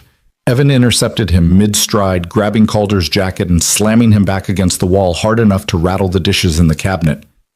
You don't get to touch her. Not ever again. Calder struggled, but Evan was stronger. Stronger than he looked, fueled by months of grief transformed into protective fury. They grappled, crashing into the kitchen table, and Leo screamed, Stop! Stop it! The boy was crying now, pressed against the stairway wall, watching his father fight with the kind of violence that had no place in this house, in this life. That sound, Leo's terrified crying, cut through Mara's rage like cold water. This wasn't right. This wasn't what she wanted. Not violence in front of a child. Not this cabin that had been a sanctuary turning into a battlefield. Not Evan risking everything because she'd been too broken to save herself. Evan, stop. She dropped the skillet with a clang. Please, Leo's scared. Just stop. Evan froze, his fist drawn back, Calder pinned beneath him. His eyes found Leo's tear-streaked face, and something crumbled in his expression. He released Calder and stepped back, breathing hard. Calder straightened slowly, blood trickling from his split lip, his expensive jacket torn. But instead of attacking again, he just stood there staring at Mara with an expression she'd never seen before. Something broken. Something almost lost. Why? His voice came out hoarse. Why wasn't I enough? I gave you everything. A home, security, love. What more did you want? The question was so absurd, so utterly divorced from reality, that Mara almost laughed. You gave me bruises and terror and a lifetime of trauma. That's not love, Calder. That's ownership. I never meant to hurt you. You You made me so angry sometimes. The way you'd look at me, like you were judging me, like you thought you were better than me. So you hit me. Mara's voice was flat. You isolated me from everyone I loved. You convinced an entire town I was mentally ill. You hunted me for 6 months when all I wanted was to be free of you. Because you're mine. Calder took a step toward her, and both Evan and Mara tensed. You're my wife. You promised till death do us part. You don't get to just leave because things got hard. Things didn't get hard. You got violent. Mara held her ground. And I'm not yours. I never was. I was a person you possessed, a thing you controlled, but I was never yours. Something in Calder's face twisted. For a moment, Mara thought he was going to attack again. Then, shockingly, his eyes filled with tears. I'm just like him. God help me, I'm just like my father. The words hung in the air, raw and terrible. Evan's posture shifted from protective to wary. What are you talking about? My father. Calder's voice cracked. He used to beat my mother. I'd hide in my room and listen to her cry, and I swore I'd never be like him. That I'd be different. Better. He looked at his hands like they belonged to someone else. But here I am, breaking into houses, terrorizing a woman, making a child cry, becoming the monster I spent my whole life trying not to be. Mara wanted to feel sympathy, wanted to believe this was some genuine moment of clarity, but she'd seen Calder perform too many times, had fallen for his tears and apologies and promises to change, only to find herself on the floor the next time she said something he didn't like. That's very tragic, she said coldly, but it doesn't excuse anything you've done to me. I know. Calder sank into one of the kitchen chairs like his legs couldn't hold him anymore. I know it doesn't. Nothing excuses it. He pressed his hands to his face. I need help, real help, not just anger management classes or therapy that I lie my way through, actual help. Evan crossed his arms, skeptical. So get help, but get it somewhere far away from Mara. I will. Calder looked up, his face blotchy and red. I'll leave. I'll go to that facility in West Virginia my doctor recommended years ago. The one for people with violent tendencies. I'll check myself in. Stay as long as they tell me to, and I'll sign whatever divorce papers you want, Mara. Give you whatever settlement makes this right. Nothing makes this right, Mara said, but you leaving would be a start. Leo had stopped crying, watching the adults with wide, confused eyes. Evan pulled his son close, one hand protective on the boy's shoulder. Calder stood slowly, moving toward the broken back door. He paused at the threshold, looking back at Mara one last time. I'm sorry. I know that doesn't mean anything anymore. But I am. You deserved better than what I gave you. You deserved... His voice broke. You deserved to be loved without fear. I hope you find that. Then he was gone, walking out into the afternoon light and leaving behind nothing but the broken door and the wreckage of everything he'd touched. They stood in the kitchen for a long moment, nobody speaking. Then Leo said in a small voice, Is the mean man really gone? Yeah, buddy. Evan's voice was rough. He's really gone. Good. Leo pressed closer to his father. I didn't like him. Me neither. Mara found herself sitting down hard in the nearest chair, all the adrenaline draining out of her at once. Her hands were shaking again, but this time from relief rather than fear. He'll come back. This is just another manipulation. Maybe. Evan moved to the window, watching Calder's SUV disappear down the mountain road. Or maybe seeing his own reflection finally broke through whatever delusion he'd been living in. He turned back to Mara. Either way, we're getting that restraining order. Tomorrow. And we're fixing that door today. And we're... He stopped, something shifting in his expression. We're going to be okay. All of us. But 3 days later, word came that Calder had done exactly what he'd promised. He'd checked himself into a long-term psychiatric facility in West Virginia, signed over power of attorney to his lawyer, and put his house in Cedar Hollow up for sale. The mill manager position had been quietly filled by someone else. It was like Calder Briggs had simply erased himself from the town's landscape. Sheriff Tompkins came by to tell them, his expression somewhere between sheepish and relieved. Seems like your situation resolved itself, Evan. Briggs left instructions with his lawyer to cooperate with any divorce proceedings Mara wants to initiate. Even agreed to a no-contest separation with her keeping everything she came into the marriage with. How convenient, Mara said, not quite believing it. He just gave up? Apparently the facility he checked into is one of those intensive programs.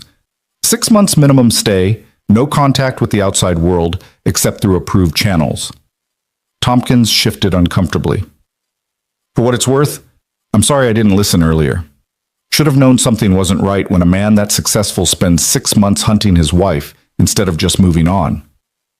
After the sheriff left, Evan and Mara sat on the porch watching Leo play in the yard with a stick he'd decided was a magic wand.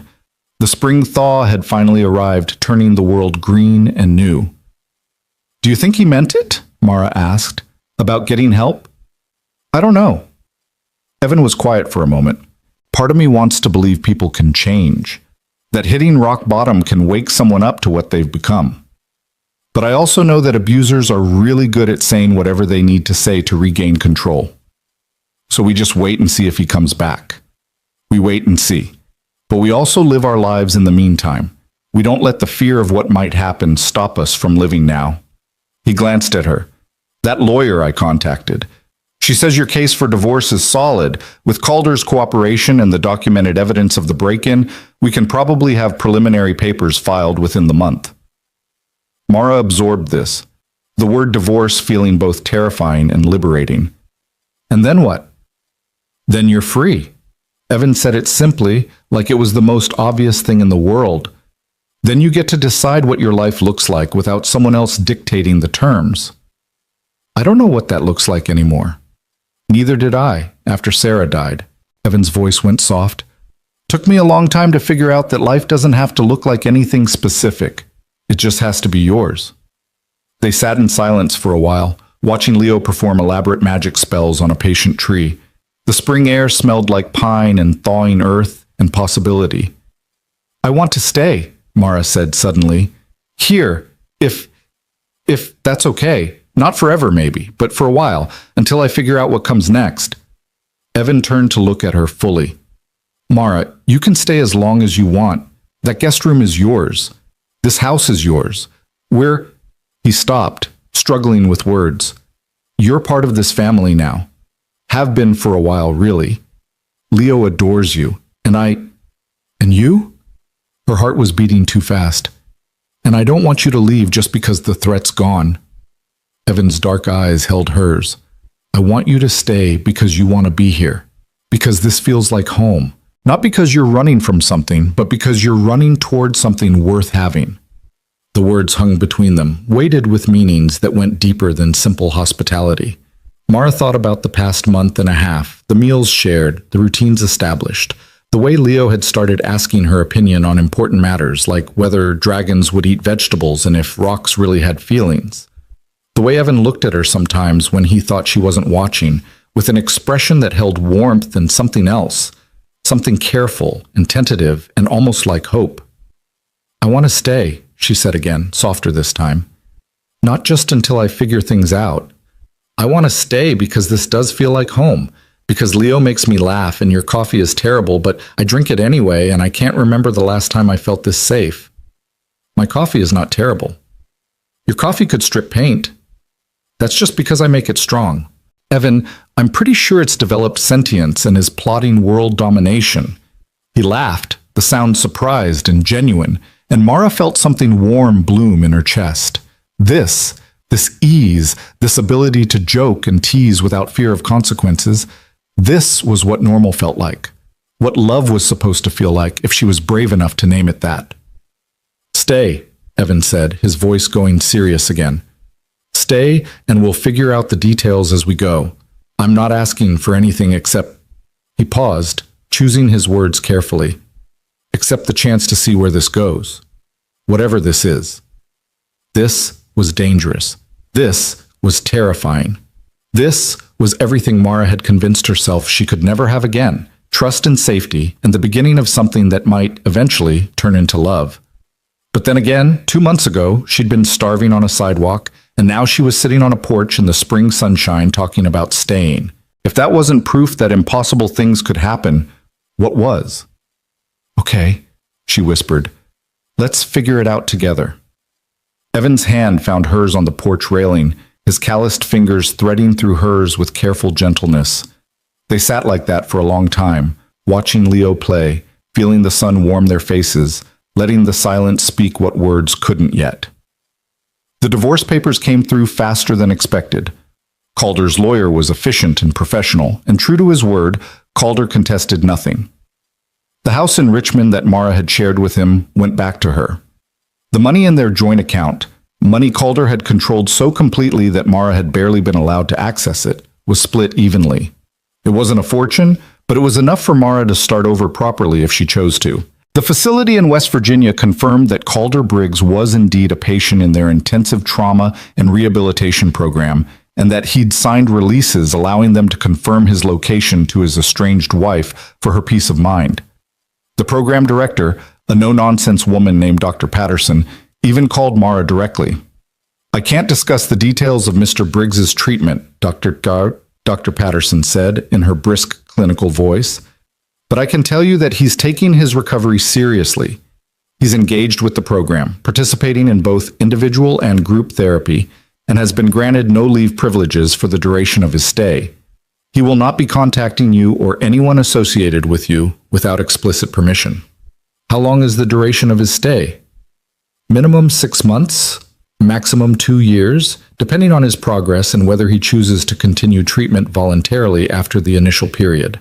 A pause. For what it's worth, Ms. Ellison, I've been doing this for 20 years. I can usually tell within the first few weeks if someone is gaming the system or genuinely trying to change. Your husband, your ex-husband, seems genuinely horrified by his own behavior. That doesn't excuse what he did to you, and it doesn't mean he'll succeed in changing, but it's a start. Mara thanked her and hung up, not sure how to feel. Part of her wanted Calder to suffer, to face consequences that matched the pain he'd inflicted. But another part of her, the part that was slowly healing, slowly remembering what it felt like to be human, just wanted him to become someone who wouldn't hurt anyone else the way he'd hurt her. Either way, it wasn't her problem anymore. Spring slid into early summer, and the cabin on the mountain became more than just a refuge. It became home. Mara took over cooking duties most nights, finding joy in feeding people who appreciated her efforts rather than critiqued them. She planted a garden behind the cabin, coaxing tomatoes and peppers and herbs from the rocky soil. Leo helped, his small hands digging in the dirt with serious concentration, asking questions about photosynthesis and whether worms got lonely and if they could plant a money tree because wouldn't that be useful? Evan finished his commissioned pieces and started taking custom orders specifically because Mara had helped him set up a basic website and social media presence. The 21st century called, she'd teased him.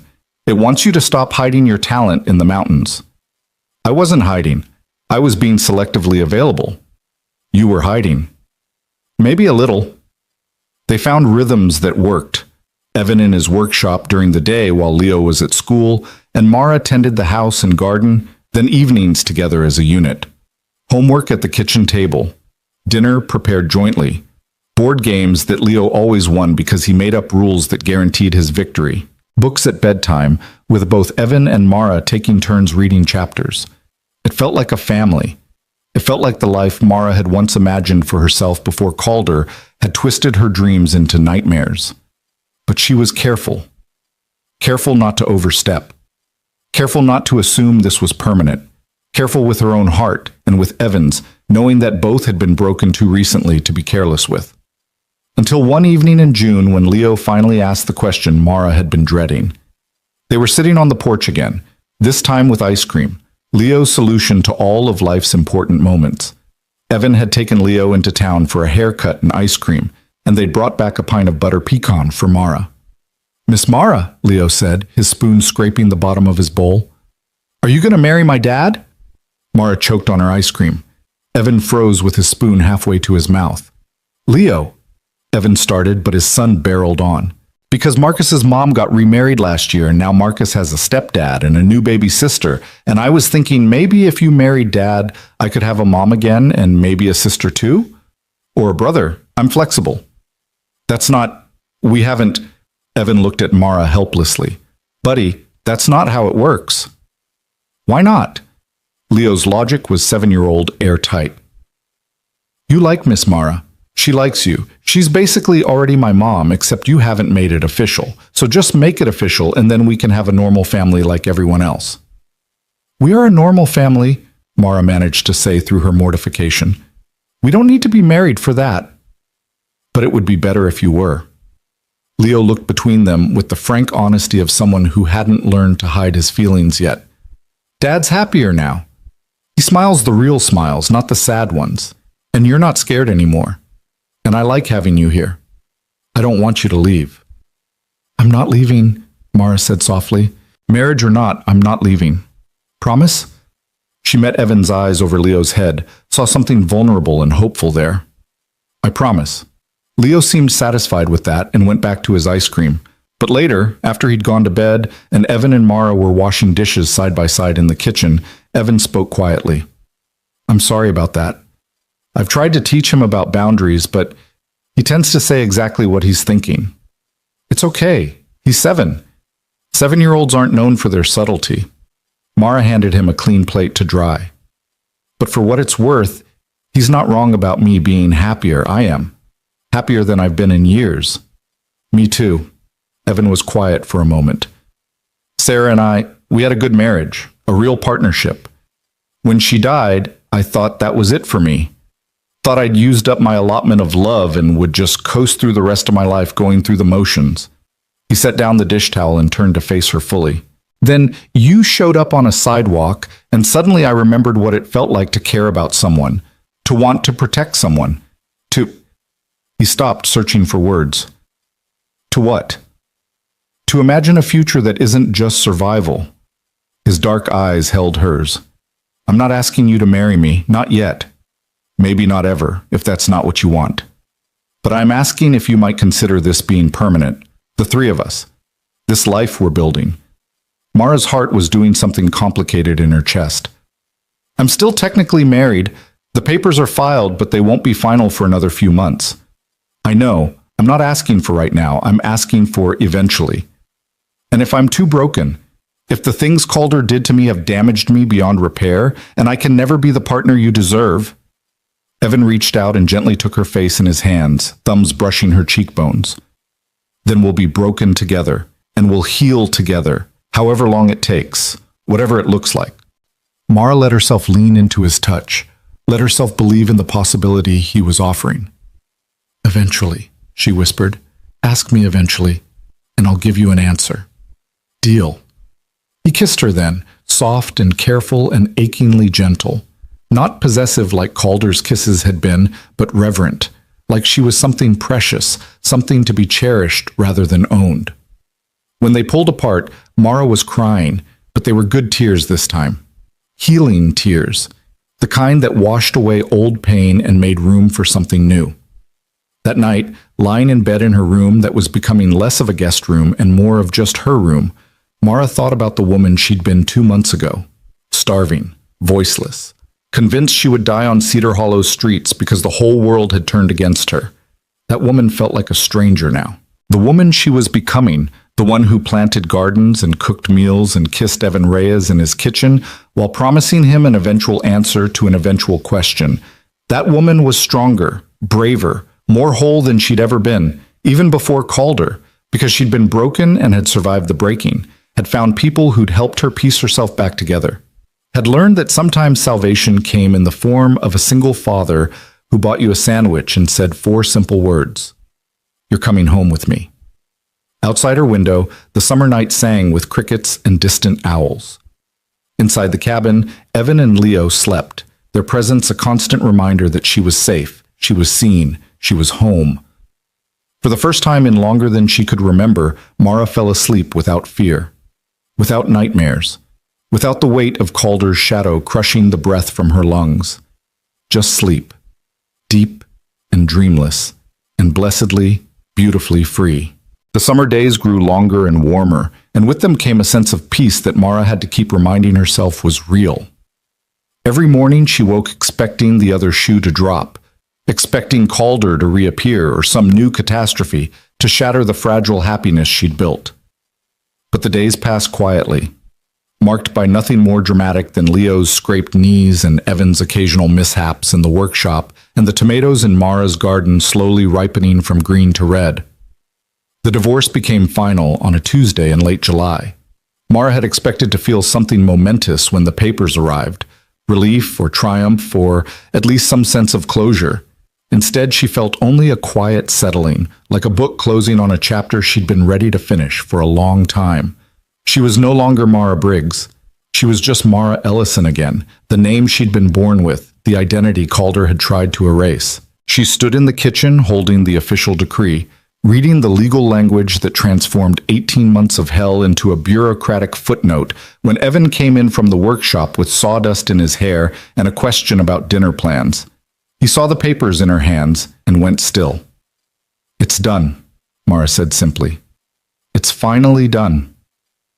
Evan crossed the kitchen in 3 strides and pulled her into his arms. He didn't say anything, didn't need to.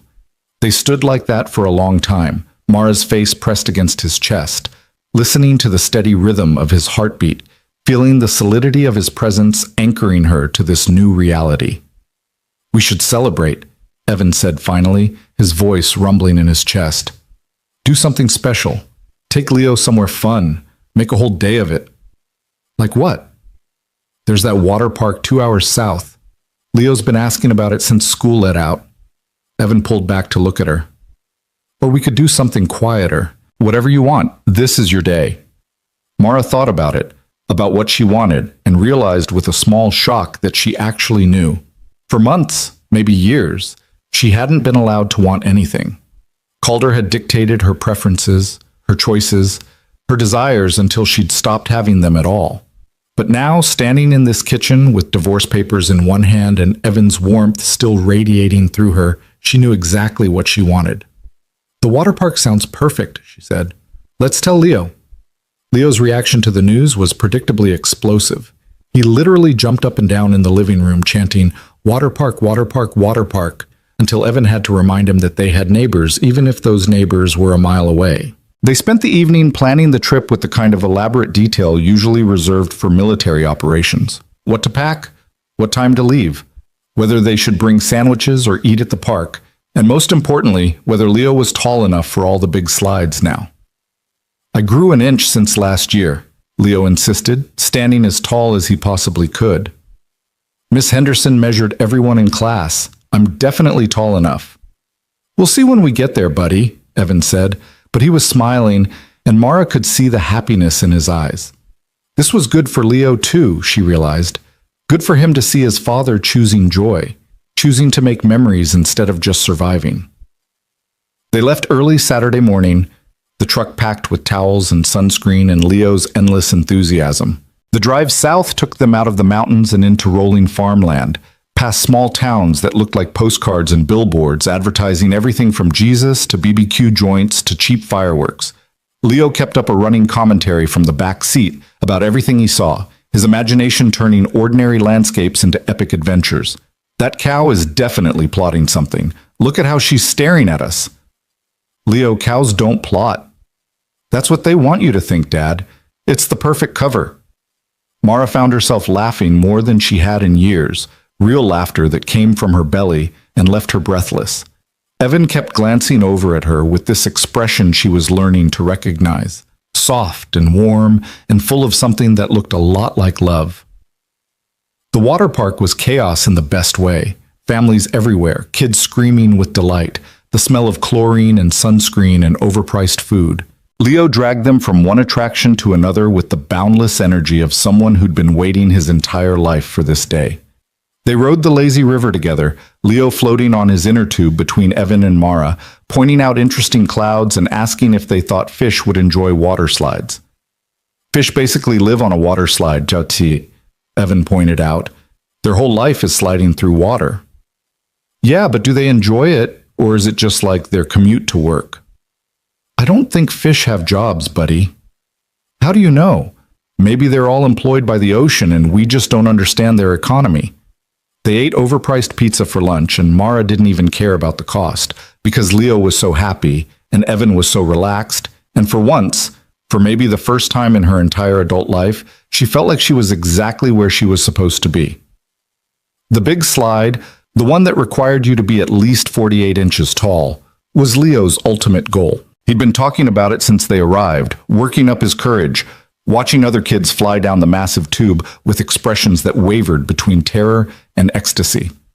When they finally got to the measuring station, Leo stood as tall as he possibly could, barely breathing. The attendant, a teenage girl with a kind face, measured him carefully. 48 1/4 inches. You're good to go, little man. Leo's whoop of triumph probably carried to the parking lot. I'm going with him, Evan said to Mara. You want to come? Mara looked up at the towering slide, at the near-vertical drop that made her stomach clench just thinking about it, and felt the old fear trying to rise. Calder would have made fun of her for being scared, would have either forced her to go while mocking her terror, or refused to let her go and then spent the rest of the day reminding her how weak she was. But Evan just waited, his hand finding hers, his expression patient. I'm scared of heights, Mara admitted. Then stay here and watch. We'll wave at you from the top.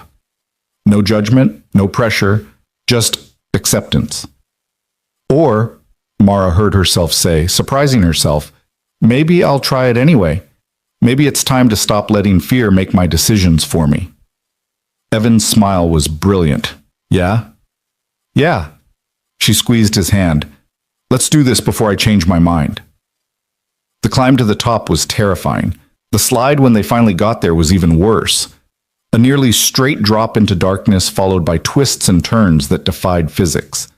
Leo went first, his small body disappearing into the tube with a shriek of pure joy. Evan went next, and then it was Mara's turn. She stood at the top, heart hammering, every instinct screaming at her to climb back down. But then she thought about the woman she'd been 3 months ago, so broken she couldn't even speak. Thought about all the times she'd let fear control her, all the ways she'd made herself smaller to accommodate Calder's rage. She sat down at the edge of the slide. You got this, ma'am, the attendant said encouragingly. Mara closed her eyes and pushed off. The drop was terrifying and exhilarating and absolutely insane. She screamed the whole way down, a sound of pure adrenaline and fear and unexpected joy. The tube twisted and turned in the darkness, and she couldn't tell which way was up, couldn't control anything, could only surrender to the experience and trust that she'd come out the other side. When she finally shot out into the landing pool, she came up gasping and laughing and completely disoriented.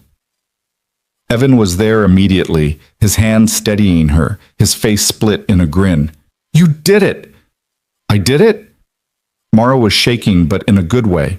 The fear transformed into something bright and alive. Oh my God, I did it! Leo splashed over to them, his whole face glowing. That was so cool. Can we go again? They went again and again. And by the 4th time, Mara wasn't scared anymore. She was just present, just alive. Just a woman sliding down a water slide with people she loved, making memories that would matter. The drive home was quieter, Leo dozing in the back seat, exhausted from the day's adventures. Mara leaned against the window, watching the mountains rise up to meet them as they climbed back toward the cabin. The sun was setting, painting the sky in shades of orange and pink that looked almost unreal. Thank you, she said quietly. For today. For everything. Evan glanced over at her. You don't have to thank me. This is what family does. Family. The word settled into Mara's chest, warm and solid. She'd lost her family when Calder isolated her from them, when his lies had poisoned every relationship she'd valued. But maybe family wasn't just the people you were born to. Maybe it was also the people you chose, the people who chose you back, the ones who stood beside you when everything fell apart and helped you build something new from the wreckage. That night, after Leo was in bed, after the dishes were done and the day's towels were hanging on the porch to dry, Evan asked Mara to come outside with him. They sat on the porch steps, the summer night alive with the sound of crickets and the cool mountain breeze carrying the scent of pine. I have something for you, Evan said, pulling a small box from his pocket. Mara's heart jumped. Evan? It's not what you think. Well, it is, but also it isn't. He opened the box to reveal a ring, simple silver with a small stone that caught the porch light and threw it back in rainbow colors. It's an opal. Leo helped me pick it out. He said it looked like all the colors of healing put together. Evan, Mara's voice came out choked. I'm not asking you to marry me, not yet. You said to ask eventually, and we're not there yet, but I wanted you to have this anyway. A promise ring, I guess. A symbol that I'm serious about this, about us, about whatever future we're building together. He took the ring from the box, holding it between them.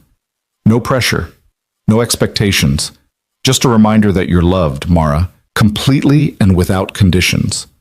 For exactly who you are. Mara looked at the ring, at Evan's face in the dim light, at the cabin behind them where Leo slept peacefully. She thought about the journey that had brought her here, the pain and fear and slow climb back to herself. Thought about the woman who'd collapsed on a sidewalk and the man who'd said 5 words that changed everything. Pack your things, you're coming home. This was home. This porch, this man, this life they were creating together. Not because she needed saving, but because they were choosing to save each other every single day. Yes, she whispered, holding out her hand. Yes to the ring. Yes to the promise. Yes to eventually. Evan slid the ring onto her finger and it fit perfectly, the opal catching the light and transforming it into something beautiful. He kissed her then, slow and deep and full of all the things they hadn't yet said but both understood. When they finally pulled apart, Mara was crying again, but they were good tears. Healing tears, the kind that washed away the last remnants of who she'd been forced to be and made room for who she was choosing to become. I love you, she said, the words coming easier than she'd expected. I love you and Leo and this life we're building. I love waking up without fear and going to sleep without nightmares. I love your terrible coffee and Leo's ridiculous questions and the way you look at me like I'm something precious instead of something broken. You are precious. Evan's thumb brushed away her tears. And you were never broken, Mara. You were bent by someone who didn't deserve you, but you never broke. You survived. You fought. You found your way to the one place where you could finally heal. I found my way to you. We found our way to each other. He pulled her close, and they sat like that on the porch steps, wrapped in each other, and the summer night, and the quiet knowledge that they'd survived the worst and come through it stronger. The months that followed were marked by small, ordinary miracles. Mara's garden produced more tomatoes than 3 people could possibly eat, so she started making sauce and giving jars to neighbors who slowly became friends. Evan's woodworking business grew as word spread about his craftsmanship, and Mara took over managing his orders and client communications, turning his workshop into a legitimate small business.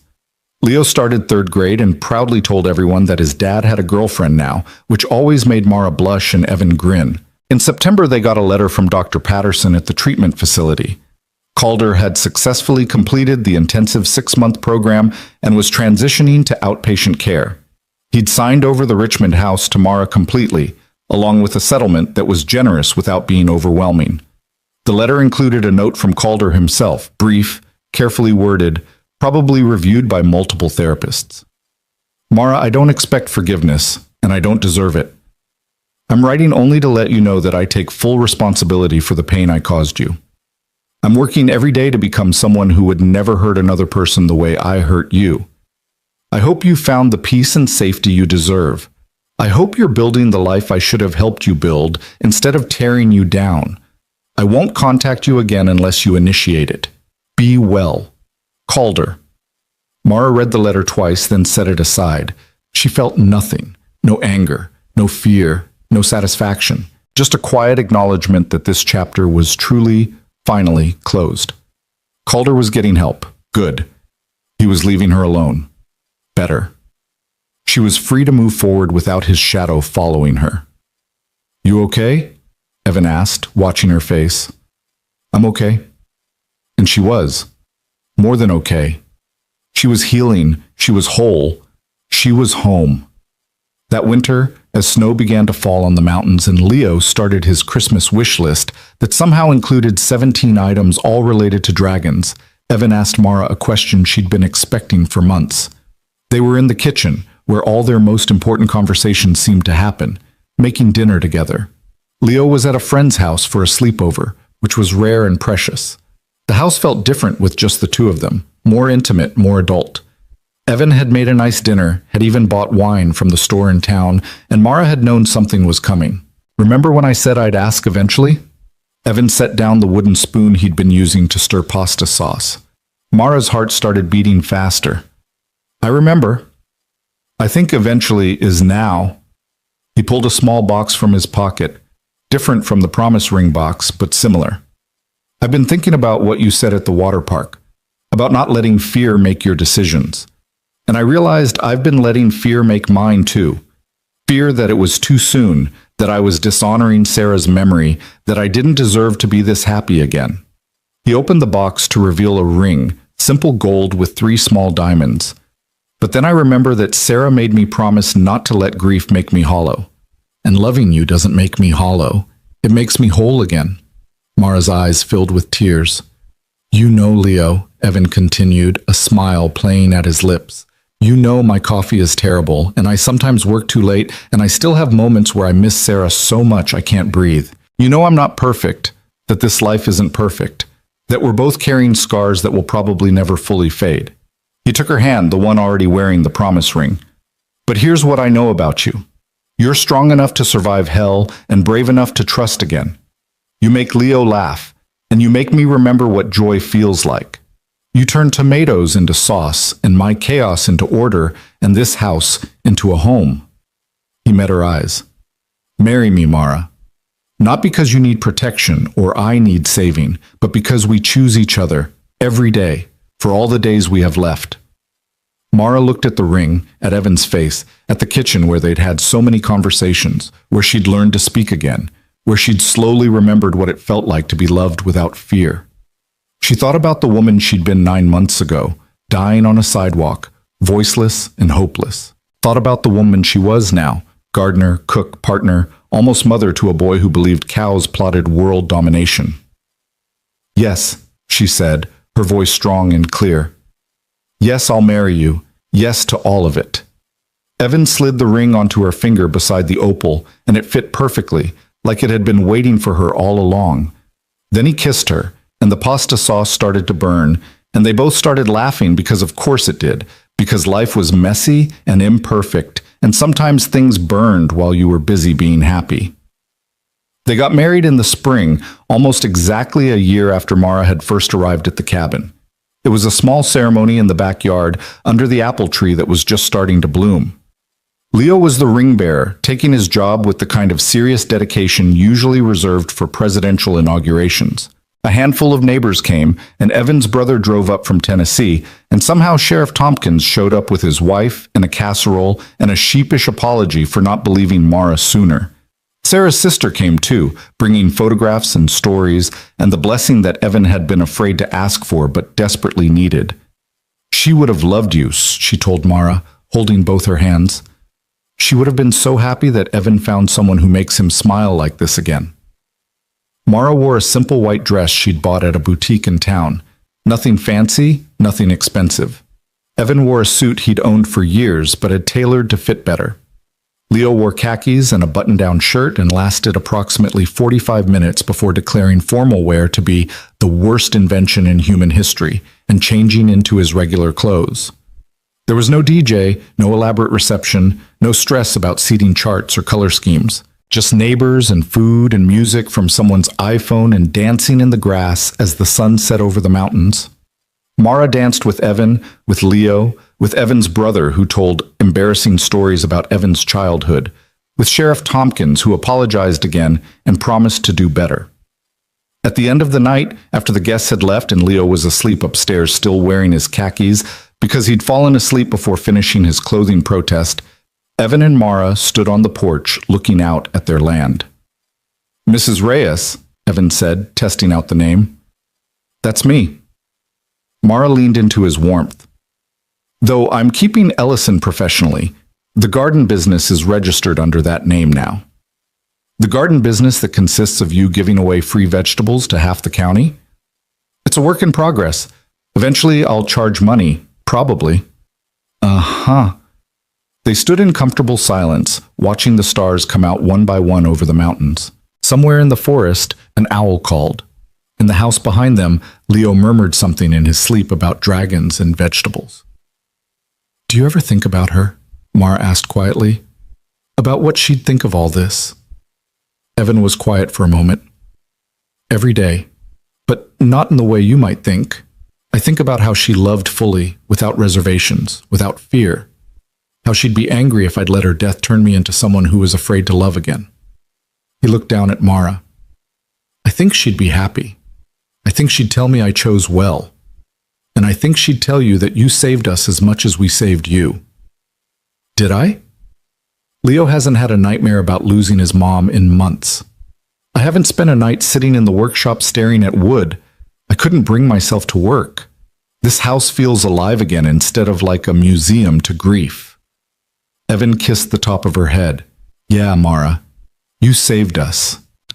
Mara thought about that, about the idea that salvation went both ways, that healing wasn't something you did alone, but something you built together with people who loved you enough to be patient with your broken places. I used to think happiness was something you earned, she said softly, something you had to be good enough for, perfect enough for. Calder reinforced that, made me feel like I was always failing, always falling short of some impossible standard. And now? Now I think happiness is something you choose, something you build, one small moment at a time, like planting a garden and watching things grow, like making terrible coffee and drinking it anyway because the person who made it loves you, like dancing in the grass at your own wedding and not caring that your hair got messed up or your shoes got muddy. Your hair looked beautiful messy. Liar. But she was smiling. Okay, yes, I'm lying.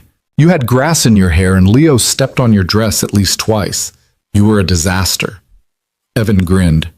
You were also the most beautiful thing I've ever seen. They went inside eventually, the spring night getting too cool even for mountain people. They checked on Leo one more time, still asleep, still wearing those khakis, one arm flung over the edge of the bed.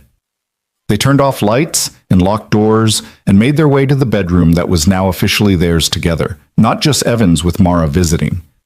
That night, lying in the darkness with Evan's warmth beside her and the sounds of the mountain settling into sleep around them, Mara thought about the journey that had brought her here. 5 days without food. 6 months running. One man who'd seen her when no one else would and had said the words that saved her life. Pack your things, you're coming home. But the truth was, she'd saved herself too.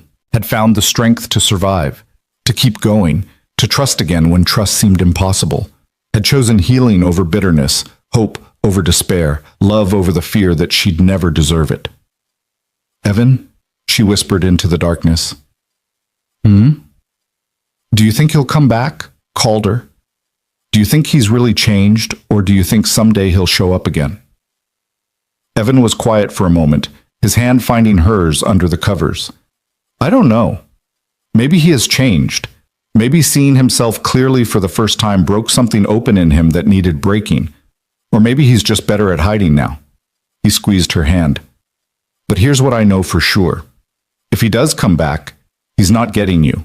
Not today, not tomorrow, not ever. Because you're not the woman he destroyed.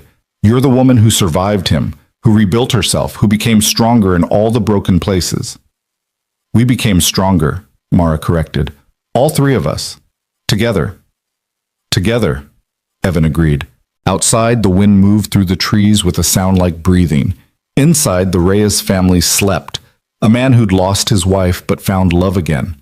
A boy who'd lost his mother but gained someone who loved him just as fiercely. And a woman who'd lost everything only to discover that sometimes you have to be completely broken before you can become whole.